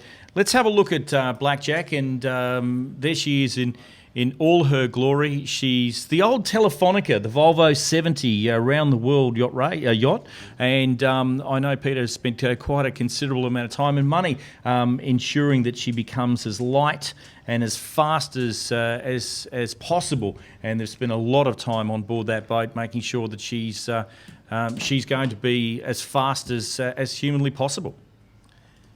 Yeah, she's a beautiful boat, a big, strong, powerful boat built for around the world racing as a Volvo 70. Again, a canting keel, but yeah, boy, these boats are just magnificent. Have a look at the sail area on this boat, and this is 70 foot. When we're speaking with boats such as Wild Oats and these other boats that are doing Brisbane to Gladstone, Sydney to Hobart, and we hope they do a Brisbane to Gladstone, that are even 100 foot long. There's just an amazing amount of sail area up there. Mark Bradford on the back of the boat there. Their main competition, and they've said this quite openly, is the clock. They want to leave absolutely nothing out there on the course. Every second is... everything that they do is time, and they're making sure that they squeeze every considerable bit of speed out of her. Yeah, that's correct, Grant. She should get the line honours. Alive could give her a bit of a hurry up. Alive being Peter's previous yacht, and she's only 66 foot long. But yeah, Blackjack, she'll be pushing to be the first boat home. I don't think she'll break the record this year, but you never know. Have a look at the speed, just in the absolute light airs that there's that we've no got wind out there. there. Absolutely not. Okay, Peter Hardberg is the owner of Blackjack, and he has a rich history with the Brisbane to Gladstone Yacht Race. Let's have a listen to what Peter Hardberg has to say about the race and about his chances in the 69th Brisbane to Gladstone.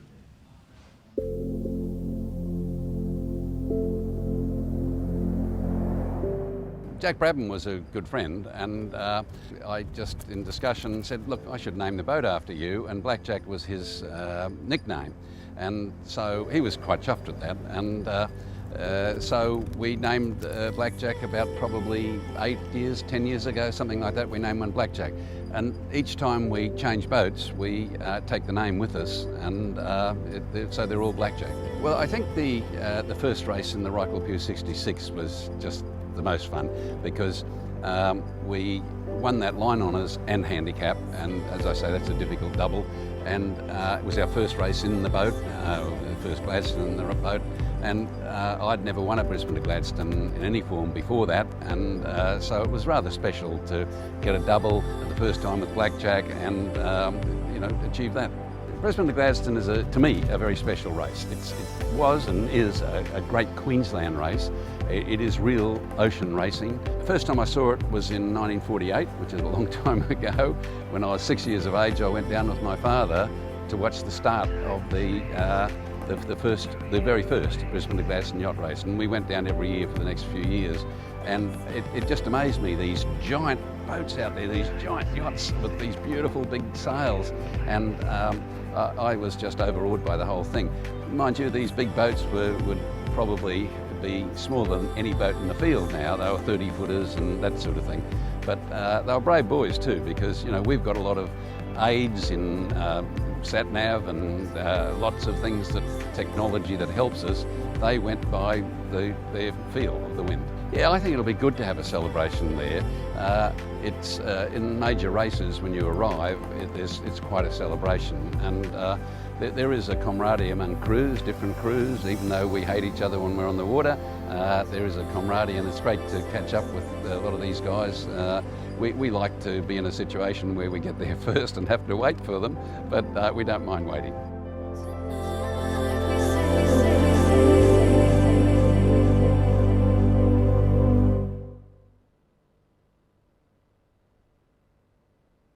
The picture-in-picture.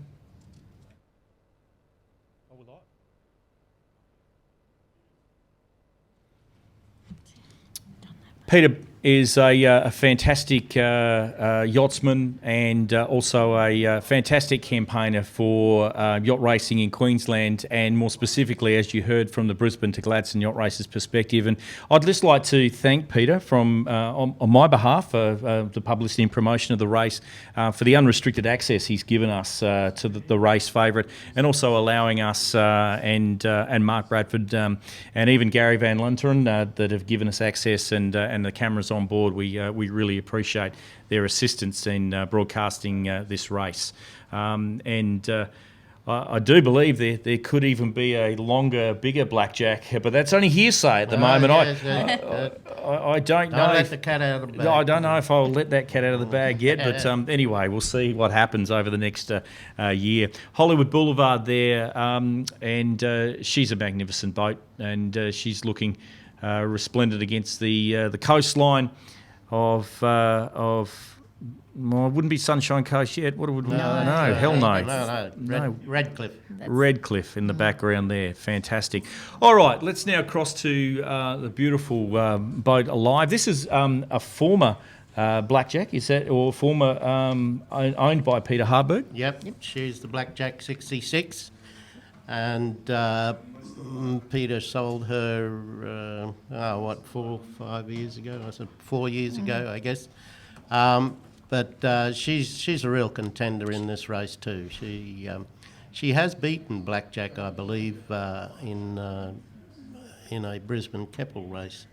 So we're just trying to get her up at the moment, Brad. We're having some technical difficulties getting up the photos of Alive, or the pictures of Alive, but we will be attempting to get back to that as soon as we can. But the fleet is for those who are watching live around the world, the fleet has incredibly spread out yes, at the moment. It's quite amazing on how fast or the difference in speeds being.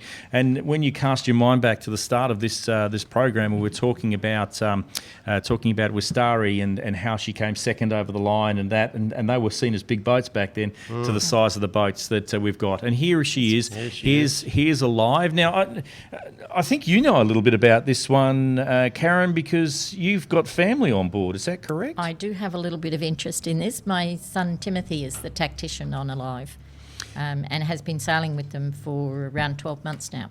Terrific stuff. Now she's been competing along most of the eastern seaboard of recently, owned by Phil Turner, and Duncan Hine is the skipper. Now sailing out of the Derwent Sailing Squadron, Tasmanian entry. Is that correct? That is correct. It certainly comes from Tasmania. It's often kept here in Brisbane though, at Rivergate, and they do most of the major races. Did incredibly well last year in the Brisbane to Keppel. It was a very fast race, and I think the first 3 boats all broke the record there last year. And Alive took home all the trophies, though, which they were very excited about.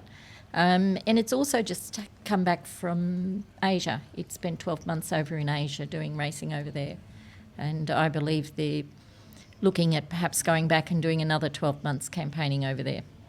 It's got classic lines, Brad, this boat. It is just an absolute gorgeous boat, and the paint job and the work that they do on board is just magnificent. It's a Rockapue design, and again, a canting keel on this boat, keeping her as flat as humanly possible. Now, sponsored by Line 7 Crew, you and I, and Crew Saver life jackets as well. As you can see, the crew look relatively relaxed as they're heading down towards Redcliffe and the first rounding mark there. Magnificent boat, and we wish them all the best, and made out of carbon fibre. And a point to Grant, the navigator on Alive is one of Australia, indeed probably one of the world's best navigators, and is female. Adrienne Cahalan, and I mean, boy, she is tops. And they also have young Stacey Jackson on board as their boat captain, and Stacey competed in the Volvo round the world on the all-female boat that competed a couple of years ago now. Yes, I do remember. I think they had quite a bit of gear failure in that time too. I believe it was, but just a magnificent effort. So there she is, alive, and we wish her all the best in her trip north to wonderful Gladstone. So we're now a good 20 minutes after the start of the Brisbane to Gladstone yacht race. Thanks to QantasLink and their fantastic sponsorship of the race for many, many years. Make sure that you click like on the Facebook page, and your name will go onto the like list, and you will be vying for some fantastic prizes. Trying to pick up this boat here now. I don't know if any of our fellow commentators can see which one we've got here. She looks like she's... Oh, that's Samurai Jack, isn't it? Well, there she is. I think you're absolutely right. That is Samurai Jack, and sailing out of the Queensland Cruising Yacht Club, where we're perched high above the marina right now. I'm just trying to find a little bit about Samurai Jack. She's to me, it looked like it was a FAR design. I'm not 100% sure on that. Yeah, but it is. It is a FAR 39. There we go. And about 12 metres overall. She's looks like she doesn't have the size of the foresail up that most of the other boats are running at the moment. Brad, any reason for that? Well, it's the boat design, I guess. Smaller 4 triangle. She's also part of the two-handed division. As you can see, there's only 2 on board. I was wondering where the rest of them were. All off watch. But this is the first year of the two-handed division, I think. No, we did run it for the first time Last in year. 2016. Right. But the two young men on here are Michael Lazzarini, and he's been a local QCYC member for many years, and Edwin Delat is his crew. Mm-hmm. Built in 1996, this beautiful phare design, and so probably the reason that they don't have those bigger sails is potentially the fact there's only two on board to do all that work. So there's some other fantastic boats, and we hopefully will get through all the boats. That is our aim today in this live stream broadcast of the 69th Brisbane to Gladstone Yacht Race. We are going to try hard to do so. But some of the other boats that we have in the two-handed division, and hopefully we'll get them on camera. You would have seen them in the lead-up publicity, and we had Apiori, which was in a lead-up interview. These guys have... they really put themselves out there, guys and ladies, put themselves out there running boats that have... that other people are putting 7 or 8 crew on board. That's right, and competing very well against them, actually. I was talking to Michael just before we came up here, and he tells me that he anticipates getting into Gladstone about 7 a.m. on Sunday morning. Sunday morning. Right. Okay, all right. So as pictures of onboard Blackjack we have there, who are expected to get in on Saturday morning. These guys are 24 hours away. So that just makes an interesting comparison to the speed and size of these craft. But we wish the two-handeds all the best. Well, that looks all fairly relaxed on board the Maxi there, and coming back through the fleet, there's that wind looks like it may have dropped out. It's potentially even heading some of these boats now as we're getting closer to the first marks. I don't think we'll be seeing most of these. We're going for a sail change there. We're going for a sail change. I would have almost considered that they could do that without putting the boat into the wind today. Yeah. Being quite light, but as you can see, most boats are now holding shy kites or shy spinnakers or even reaches or screeches or something along those lines. Now to try and maximise the light wind conditions and the run down to the first mark. Great pictures there of our major sponsor QantasLink on the boat, and that's the start boat, picking up speed going down to the first turning mark. Terrific stuff, and we should be able to get you pictures of the first boat rounding that mark. Incredible technology bringing you these pictures today, live as they're happening, and we. I'm very pleased to be able to bring you this fantastic yacht race, the start of this yacht race here today. Decadence we've spoken about before with Stephanie Kerrin on board, one of the female skippers in the race. There's not an overly abundant amount of female skippers, but there is improvement in those circles. Oh, definitely. A lot of girls, ladies, are in the thick of it these days. 20, 30 years ago, most of the girls were regarded as the cooks on board. But no, that's not the case these days. It's fantastic, and Stephanie epitomises the competitiveness of female sailing in Australia, and as we spoke about earlier, as the first female across the line in this year's Sydney to Hobart yacht race, and we congratulate her and her crew for that. All right, let's try and pick up some other boats here, and oh goodness me, I'm trying to find that one out. It looks like Bazinga. There with Ian Richardson skippering Bazinga. Not only a great name for a boat, but she's a very cute design too. I don't know if cute's exactly the right word for it, and people get upset when you say things like that. But Ian Richardson is on board there, and they've got quite an interesting history on board that boat. It's a 32. It's a French design. and sailing out of the Wynnum Manly Sailing Club. Annika Thompson is also on board. She's Bazinga's 2IC, talking about female sailing, and she's currently a skipper for Brisbane Ferries. There you go. So Annika was also part of their successful Surf to City crew this year. Ian Thompson's on the kite, previously raced Maxis and holds the record for the solo circumnavigation of Australia, which is quite an impressive feat. And Ian on the bow there. Interesting note to note that Ian smashed the solo around the world record by an incredible 26 days when he did that circumnavigation. And as a part of that, and with the publicity that generated, Ian actually started educating people on the issues of plastic in our oceans. And with 13 online lessons available on the website oceancrusaders.org.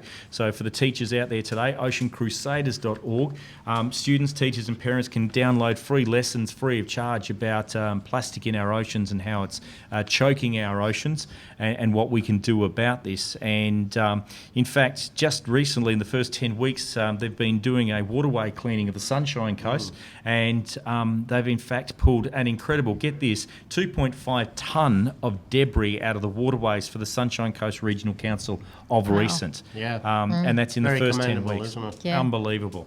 Yeah. Here's Celeste, and she's a beautiful boat too, out of the Royal Queensland Yacht Squadron. Okay, yes, certainly Ben Green is skippering Celeste this year. Their main objectives, like most other yachts in the race, is to finish in a competitive position. He's done Sydney to Hobart's 8 times, including the infamous 1998 race. It's a Sydney 39 CR. It was built in Sydney in 2005, sailed competitively out of Geelong for some time. It was bought in December 2015 and sailed to Queensland, and with the aim of competing in the 2018 Sydney to Hobart. So this will be a nice training exercise for her, and she will do several other ocean races before it goes to Hobart. Terrific stuff. Now, I'm thinking that is the Port Curtis Sailing Club's Restless. That's Restless, indeed. And skipper John Eibel, who was also the Commodore of the Port Curtis Sailing Club, sailing home. I know that John was pretty keen on getting a little bit more breeze than what they've got at the moment. But I'll let you have a bit of a chat about this one, Brad, because she was Restless has been a bit of a staunch campaigner against your yachts over many years. Yes, she has. Restless was originally owned by Ray Hobbs, who actually built most of the boat. She's a Cape 35, got a great turn of speed. Ray has done modifications, particularly on the keel. But Johnny's been sailing it now for 2 or 3 years, and look, if they need the breeze to get up onto a podium, but I think the boys are happy in their crew shirts there. It's a bit flash. Might need a luff cord on that foresail there. Well, you never know. Yeah, but look, she's a good design boat, a good rating. And she has won the race previously. Yes, John Eibel did mention to me he has to have a shout out to EHSG sponsoring their first aid equipment, and Port Curtis Sea Safety for sponsoring their life raft on board. Oh, so very good. So there you go. I've got it in, John. So you can be quite happy knowing that they do look very well presented, don't they? So even if they don't get on the podium, for our Gladstone viewers today, there's Restless. Looking good. Yeah, let's see what they look like Sunday night after the party. Yep. Okay. Talking about Gladstone, as we have said, with the city of Gladstone being long-time locals, Brad, forever for you, quite a bit for me is. Most people would see Gladstone as an industrial city. I like to say it's a city with industry. It was a city well before industry arrived, and we embrace our industry, but would also like to showcase very briefly, thanks to the Gladstone Area Promotion and Development organisation, who put together a little piece on just some of the beauty that you can see when visiting the wonderful city of Gladstone.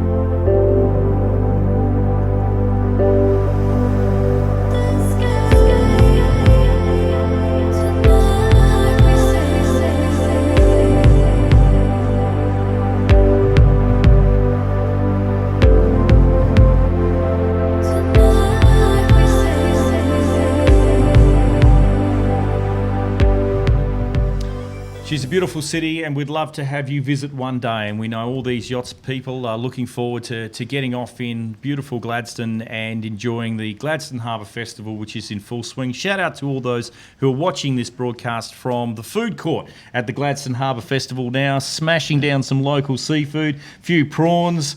Tell you what, it would be nice. I think after this we might even smash down some local Moreton Bay prawns afterwards. So I'm looking forward to that. On screen now we have, out of the Royal Queensland Yacht Squadron, Broadsword.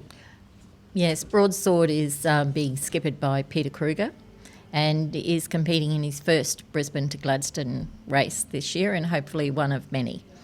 Other ocean races, it's still a novice of offshore racing, however has completed in the last 5 Brisbane to Keppel races and loved racing up the Queensland coast, so he's looking forward to this opportunity today. It's, I'll get this pronunciation wrong, but an Archambault, thank you, A40. A40. Wow. A40.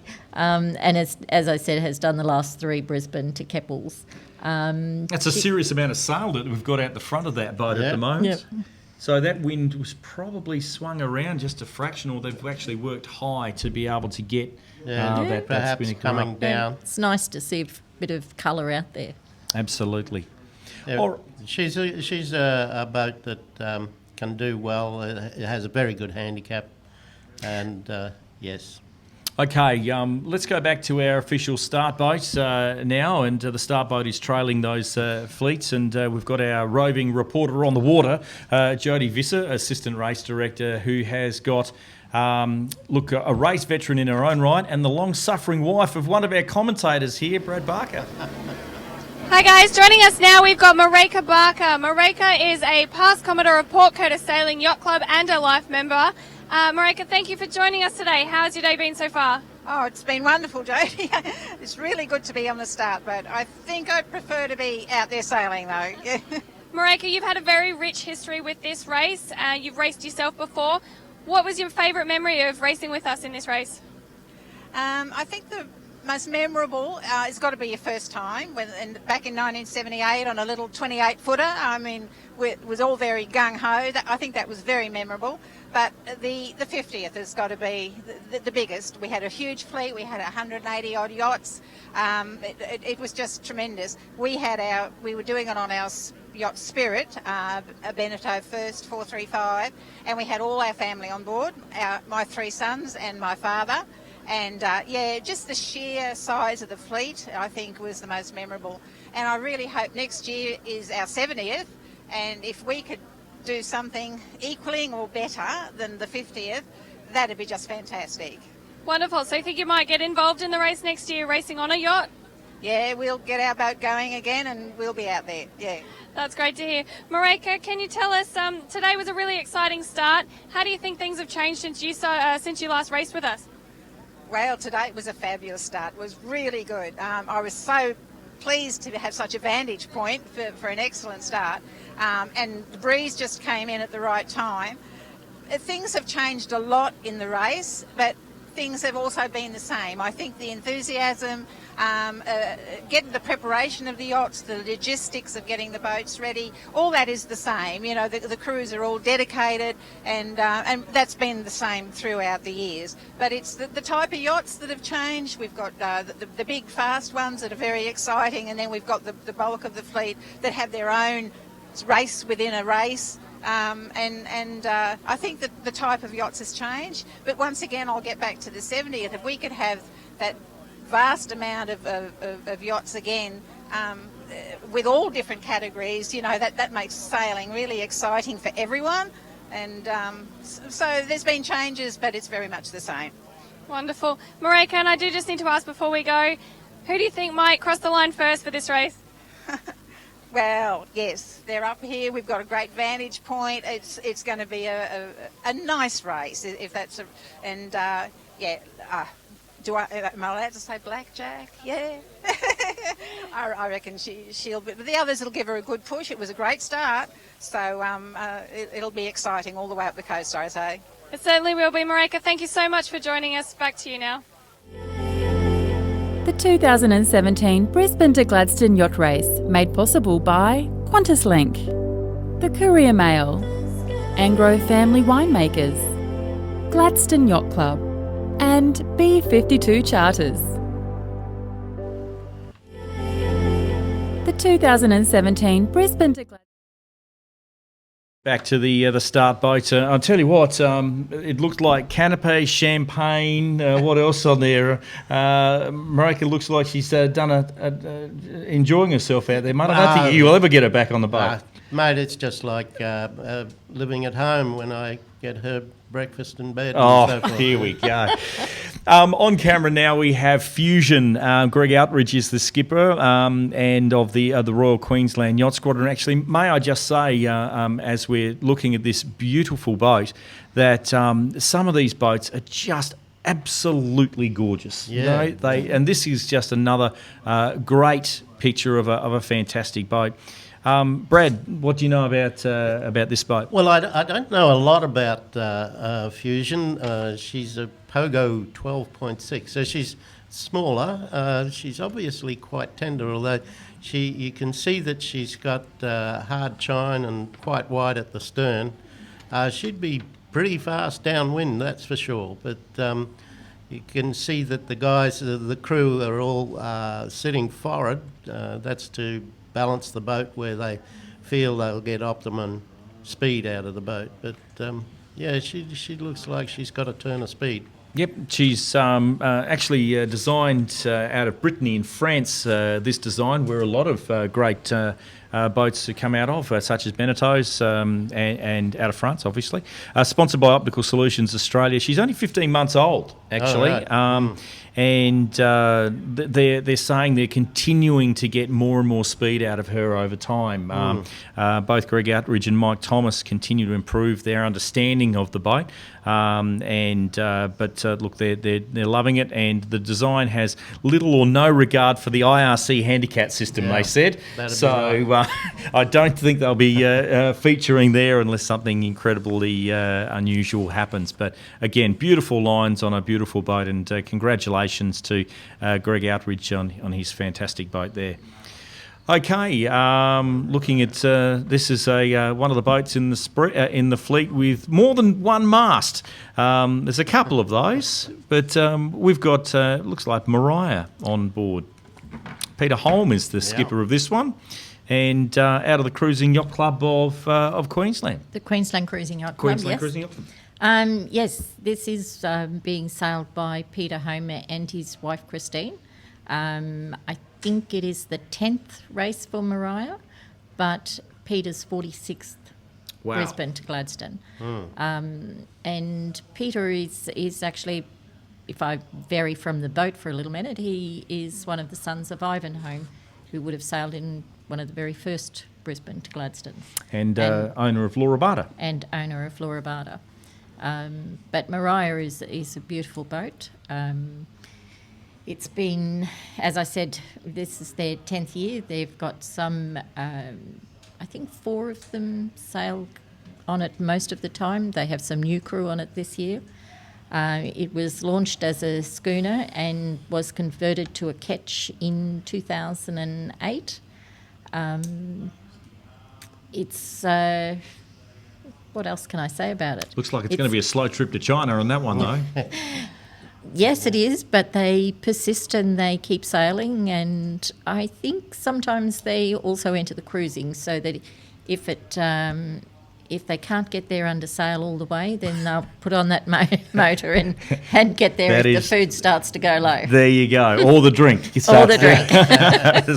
Oh, well, but they're a very dedicated family to Queensland Cruising Yacht Club, and we wish them all the best in this race. I understand, and it's only a whisper at this stage, but for the 70th, the beautiful old Laura Barter may come out of her racing retirements. But at this stage, it's only a whisper. Have you heard any more? Well, I've just heard that whisper as well. Mm-hmm. I have heard that it is looking for crew. Can neither confirm or deny. Won't confirm or deny.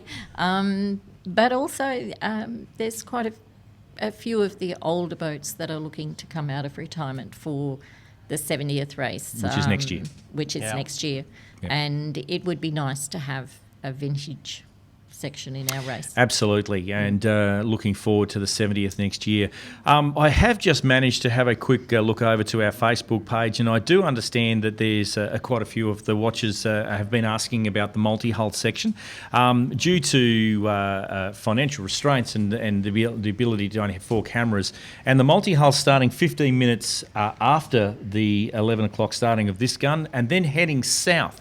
In fact, the multi-hulls took a complete different direction this year and have headed south first to their first rounding mark and then north up to Redcliffe. The fleet have split, so it has been next to impossible for us to be able to get multi-hulls on. So hopefully next year we might be able to have a bit more of the multi-hull involvement. But at this stage, I hope you can understand we only have so much to do, and so we decided to do one very well, and that is the monohull race. But we also wish the multi-hulls all the very best in going to Gladstone, and we will most be certainly welcoming them with open arms once they get into Auckland Creek. Let's go to another wonderful boat in the fleet this year, and that is Dream Lover. And Dream Lover is out of the Moreton Bay Yacht Club. Not a lot on this boat. She's skippered by Rick Morgan. Yes, she is skippered by Rick Morgan of Morgan Seafood down at Scarborough. It's also a two-handed, in the two-handed division. Jeff Tomlins is sailing with Rick in this race. It's a custom-designed Murray Burns Dovell 40-foot racer cruiser. Was launched in March of 2006 by the Morgan family and has participated in many of the ocean-going races, including Gosford to Lord Howe in 2007. And it won the PHF division and Sydney to Hobart in 2008. So Wow. I have a little bit more there for you. Yes, terrific stuff. And another one of these fantastic yachts and fantastic crew that are going up short-handed, and I think they are going to have a wonderful trip, a perfect short-handed trip for them this year. I think this is the first time they've done the two-handed in the Gladstone. Okay, next boat we have to feature here in the 69th Brisbane to Gladstone Yacht Race is Lloyd's 2 Impetuous, and she's a classical old design boat, and hello to all those wonderful crew on board, waving to their family and friends watching on through Facebook Live and through the Brisbane to Gladstone website. 2 Impetuous, Lloyd's 2 Impetuous, Rudy Webber on the wheel there. Yeah, Rudy's owned this boat for some time, I believe. 2 Impetuous is out of the stable of Holland, Ron Holland Design, and she's a 40-footer. And it's a design that was built for IOR racing, which is a previous rating. As you can see that she doesn't carry the width back at the stern, she sweeps back in, and she would be a design out of late 80s.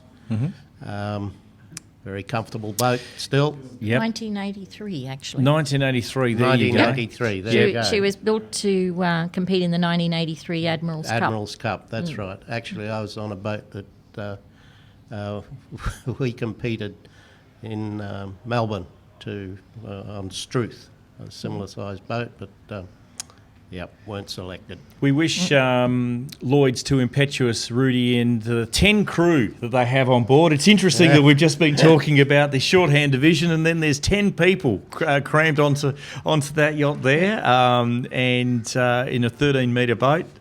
I'm sure that they're going to have a lot of fun, and looking forward to seeing them in Gladstone Harbour a little later on, probably somewhere near Sunday, I would suggest. I would think so. Certainly Yes. got their shade cloths up there.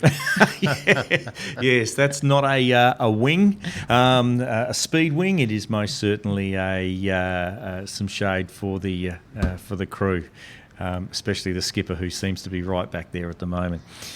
You're watching the 69th Brisbane to Gladstone Yacht Race with thanks to QantasLink, our major sponsor, and of course this broadcast has been made possible thanks to the Gladstone Regional Council. Gladstone is a fantastic city. It is open for business, and we would love to see you in Gladstone at some stage. We have plenty of room, plenty of motels, and there's fantastic amount of things to do and see in the Gladstone region. And let's have a word from our sponsors. The 2017 Brisbane to Gladstone Yacht Race, made possible by QantasLink, Gladstone Regional Council, Northside Marine, and Musto.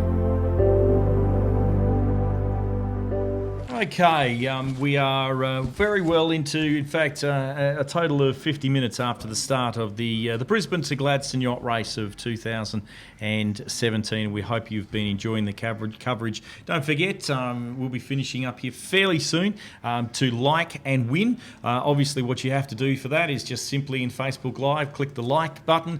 We're going to be collating all those words. I see quite a few people have entered more than once, one entry per person. Did I mention that earlier on? But of course, they'll win a fantastic prize, either a wonderful Musto jacket, and I must again thank Musto for their sponsorship this year. Our shirts are all through Musto Gear. You can actually buy, I still believe, put orders in for that. I'm not 100% sure for that. We might need to ask Nigel. Hopefully, we'll be able to speak to Nigel Statham, race director, a little later on. But of course, Musto, that jacket, $500 worth of offshore jacket there. It'll certainly keep you dry. Of course, the other great prize is over $1,700 worth of trips out on a beautiful Moreton Bay and over to the Tangalooma Wrecks. And have you done much snorkelling over there, Karen? I'd suggest that you'd been an avid snorkeler around the Tangalooma Wrecks, no? Not at all. Oh, okay, there you go. Maybe you need to be getting out on B52. And Maybe I do. Maybe you need to get on the bomb. I better like. And head out there. You might need to like. That's exactly right. And our spectator fleet has been fantastic today, and of course the hard work of the Queensland Cruising Yacht Club with their exclusion zones and the policing of the SES. May I just say, the SES have been fantastic supporters of this race over the time, and I believe is it their 30th anniversary? It is, yes. It have to be, yeah. So a bit of a shout out to our SES volunteers who have generously given their time on Good Friday, a time when families are together, and of course with the damage and devastation through the tropical low and also the cyclone Debbie, the SES have been called on. You know, they're usually first responders in a lot of these type of efforts, and then they turn around and back up and give us support in this race. So hats off to the SES. We thank you very much for your time and effort that you've been able to give us over 30 years of the Brisbane to Gladstone. We look forward to having them most certainly in the future as well. Absolutely. They're wonderful. They sort of turn up when we arrive in Gladstone after we leave here tonight and set up radios for us so that we can communicate with the finish line. And they stay there till the last boat goes across the line. Tell us a bit about the communication, Brad. You would have remembered back in the day where the Royal Australian Navy would actually be involved? Oh, yes, the RAF. The RAF. My apology. The communications has certainly changed over the years. I mean, in the race, they actually had carrier pigeons. Radios, I believe, weren't brought in till about the third or fourth race. But the RAF started in 1980, roughly. Yeah. And they set up along the coastline, various spots, and in Gladstone, and managed the skeds for the yachts, calling in and giving positions. We actually had them in the land next door to our house in Gladstone, and our kids got a great kick out of joining into that. But the kids got into trouble when they showed the RAF boys where my beer fridge was. The RAF was really good, and it continued for about 8 years, I think. Yeah. We've got French Kiss on screen at the moment, and Onno de Vos. Did I get that right? Onno de Vos. Look, I'm not really sure. Apologies if I didn't, but Onno is skipper of French Kiss. I would suggest there's a French connection there somewhere from the Moreton Bay Boat Club, and competing in only one previous Brisbane to Gladstone yacht race in 1990. It's an Adams 10, this boat. No. It's a Beneteau. Oh, no, it's a Beneteau. Beneteau. They first competed on an Adams 10 showdown. There you go, back in 1990. But this is an Oceanus 361. Cruising. And they look cruising too, don't they? They are cruising, yeah. Yeah.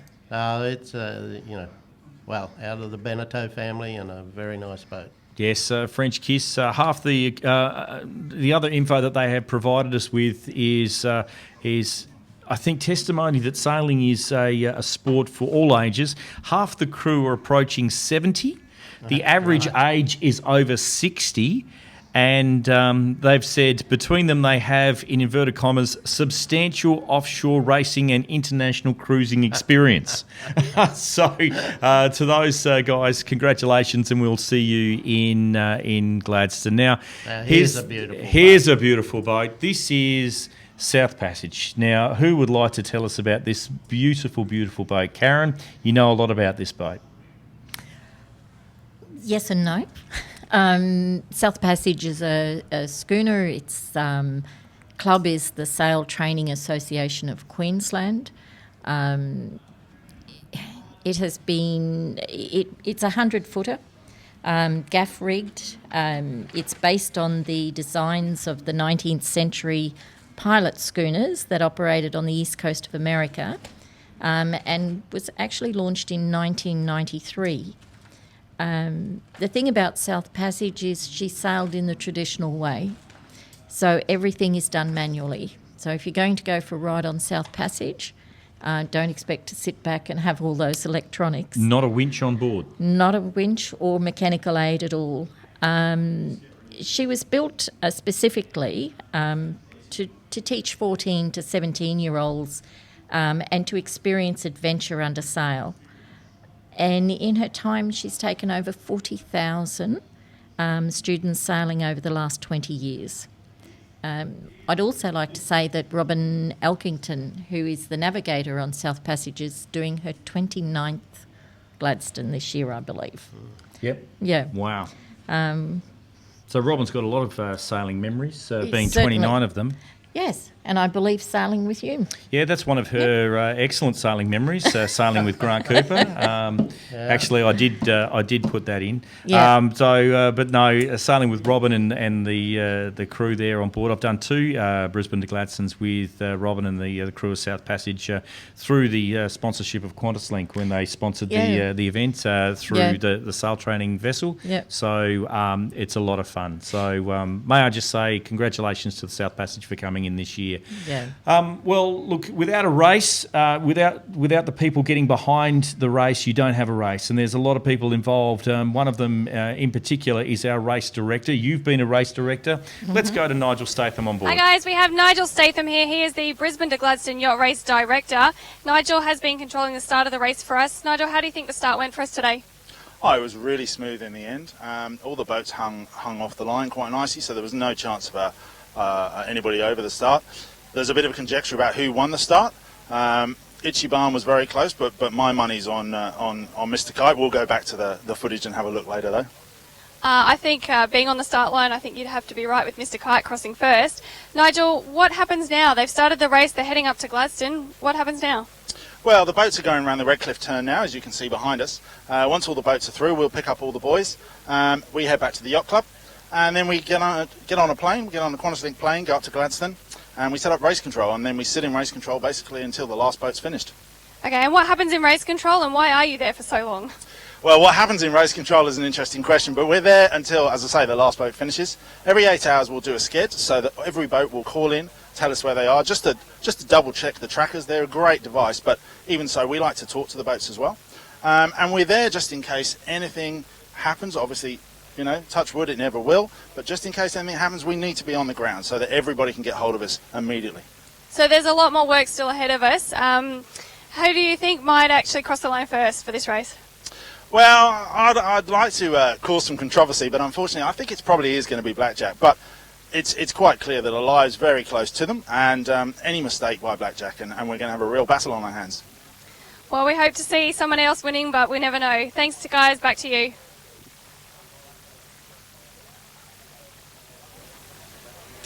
Okay, thanks guys, and look, terrific having the race director and assistant race director, or the assistant race director interviewing the race director.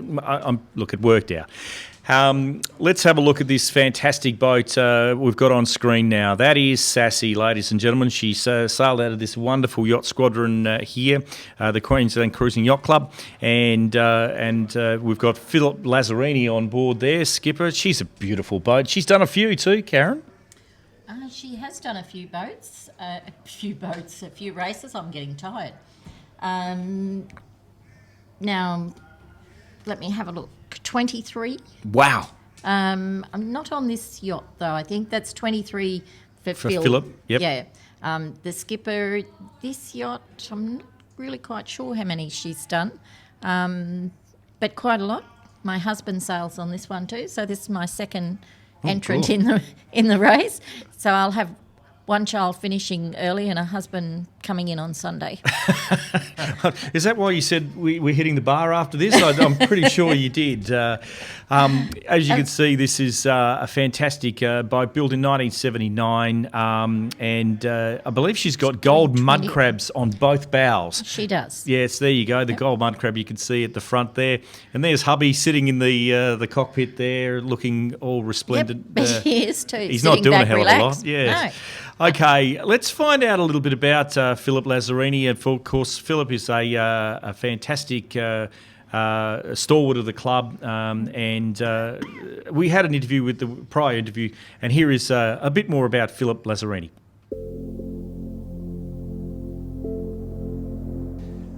Races I've done, gee whiz. This race will be my 25th. Well, it's a milestone. A lot of people think I'm crazy, my wife certainly does, but that's all I know at Easter really. I think it's safer to be on the water than the roads at Easter, so that's where I go. My own boat, Sassy, I've done the last 19 on her. It's become a bit of an obsession, I guess. Everyone says, well, you know, if you haven't won it by now, you'll never win it.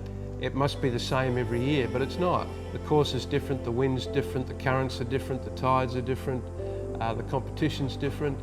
So every race, you know, can have its similarities, but generally it's different. You know, I'm determined now before I retire from the race to do a bit better than second. We've had second twice, so I'd like to win it.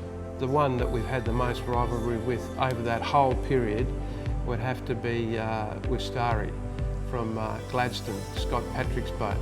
Scotty sails it extremely well, extremely fast, extremely hard. He's got great crew. Infamous race, I guess, is one you think of for reasons that, you know, didn't go right.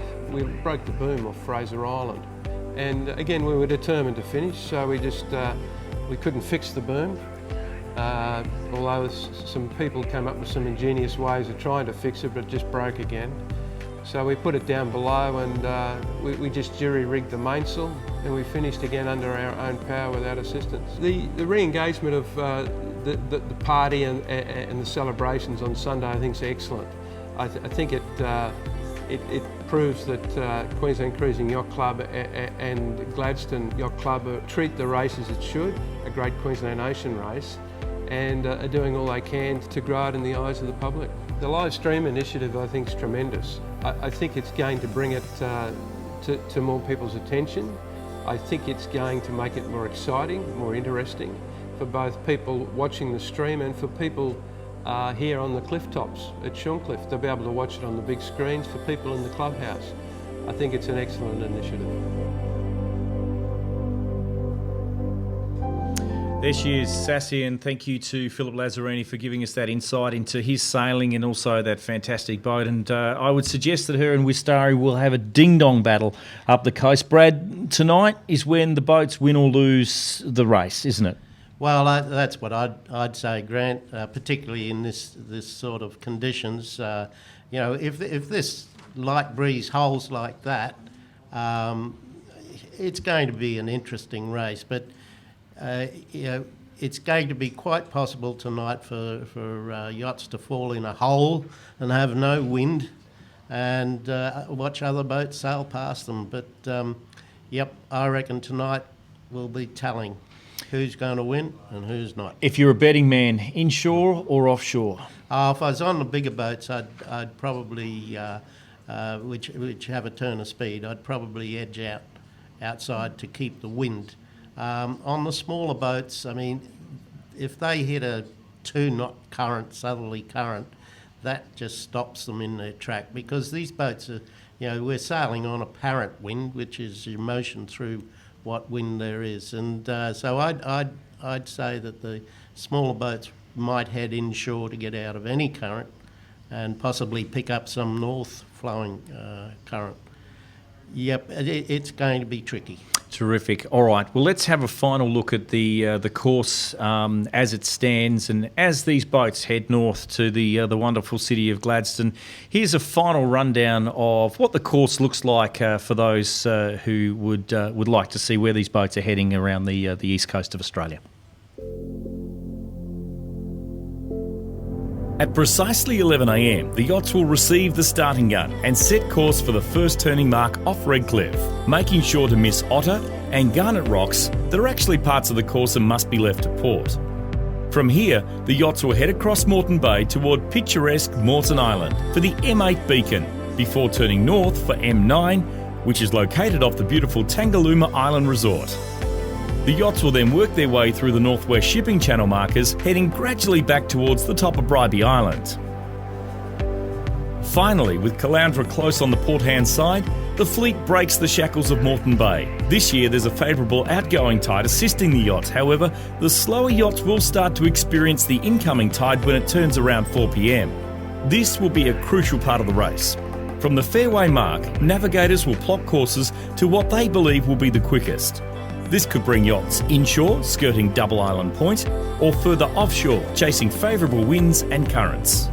With beautiful Fraser Island on the port-hand side, yachts will then round Indian Head and break Sea Spit before turning westerly, rounding the picturesque Lady Elliot Island, part of the southern Great Barrier Reef, and heading across what is affectionately termed the Paddock.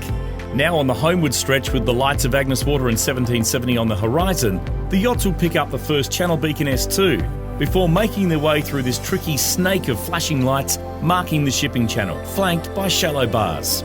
Any yachts arriving at this point with an outgoing tide will have a bit of a battle on their hands. The tide can make or break some yachts' campaigns, especially in light airs.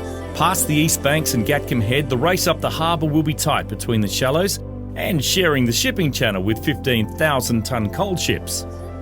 Finally, the end is in sight, with the finish a line of sight between the A7 beacon and a buoy off the beautiful Spinnaker Park, where the finish line crew will fire a gun to mark the end of the race for each yacht. It won't take long for Mayor Matt Burnett to meet the boats and crews with a carton of cold amber fluid before the yachts head past the new East Shores recreational development, and finally celebrations that should last some time at the world-famous Gladstone Yacht Club. The 2017 Brisbane to Gladstone Yacht Race, made possible by QantasLink, the Courier Mail, Angro Family Winemakers, Gladstone Yacht Club, and B52 Charters. Well, there you go. Fantastic race, fantastic start. Everything has been incredibly smooth. And having a look at our YB yacht racing tracker that we have on our phones here, it looks like Blackjack out in front, Karen, but alive, snapping at her heels. Yes, she's certainly going very well. And as you said, Blackjack in front, alive, and then followed by Hollywood Boulevard and Ichiban. And then we come back to a next lot. We're looking at Karumba, Decadence and Mr. Kite. Okay, so there's your first 7 boats, and as you can see now, boats are now going close hauled to the breeze. The breeze seems to have dropped a little bit out there on the harbour. Brad, now these boats will have quite a slow trip across Moreton Bay, and maybe a little bit of tactics in port starboard, and your upwind battles will start happening now. Yeah, this is pretty critical getting across this bay, and for these tail enders, boy, they've got to get out of Moreton Bay before that tide turns. Terrific stuff. Yeah. Guys, may I just say that we've come to the end of our broadcast, and what a fantastic broadcast there has been. History in the making for the Brisbane to Gladstone Yacht Race, the 69th Brisbane to Gladstone Yacht Race.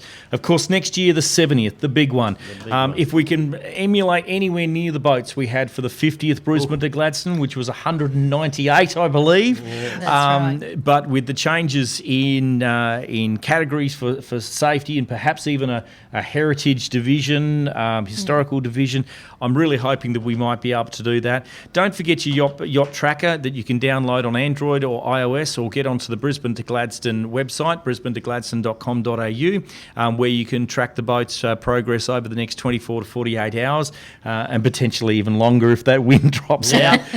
We might see them Sunday afternoon for the Yachties event, which is the big event in Gladstone that we're looking forward to. So may I just say personally thank you very much to you both, Karen and Brad. When we approached you, you both looked at me as if it was being a bit strange. You want me to do what? But your expertise has been fantastic, and the combined experience that we have sitting behind the desk on this side of the desk, may I just say, has been fantastic, and bringing in expertise to the commentary today that we couldn't have hoped for. So once again, thank you very much for your time and effort today. Pleasure, Grant. We're also thanking a lot of people, obviously without the assistance of the Gladstone Regional Council, showcasing the Gladstone region, which is open for business, ladies and gentlemen. Make sure if you've got a business, and you hear all these people all over the world screaming about house prices and screaming about this and screaming about that, it's too expensive to live in Sydney and that. Come and live in Gladstone. Do your business remotely, because you'll pick up some very good housing prices in Gladstone right at the moment, and we'd love to have you there. We have open arms, but of course Heron Island, Agnes Water, 1770, and Tannum and Boyne, the beautiful places that you can go around the Gladstone region. We'd love to see you there. Also, Karen, from VMR's perspective, we'd like to thank these guys. Absolutely. They also have been involved in the race for many years in Gladstone, and I've gotten to know quite a few of them now. And a big special thank you to them. No matter what time the boats cross the line, there's a boat there with the mayor or a representative of the council to meet each of the boats. And, the race just wouldn't be what it is without all these volunteers that come out and help us. Terrific stuff, and thank you, and we tip our hat to the VMR volunteers up and down the length of the Queensland coast, and specifically between Gladstone and Brisbane, obviously. That takes us to the end of this fantastic event and historical live streaming of the Brisbane to Gladstone Yacht Race to the world, showcasing what this event means to Queensland, what it means to Brisbane, what it means to Gladstone. And if you have ever competed and you're watching this from the far corners of the globe, we hope that you've actually gone on there. Tell us where you have been watching from. We'd love to see that, and we would certainly love to see as many likes as we can, and we'll draw that competition later on today.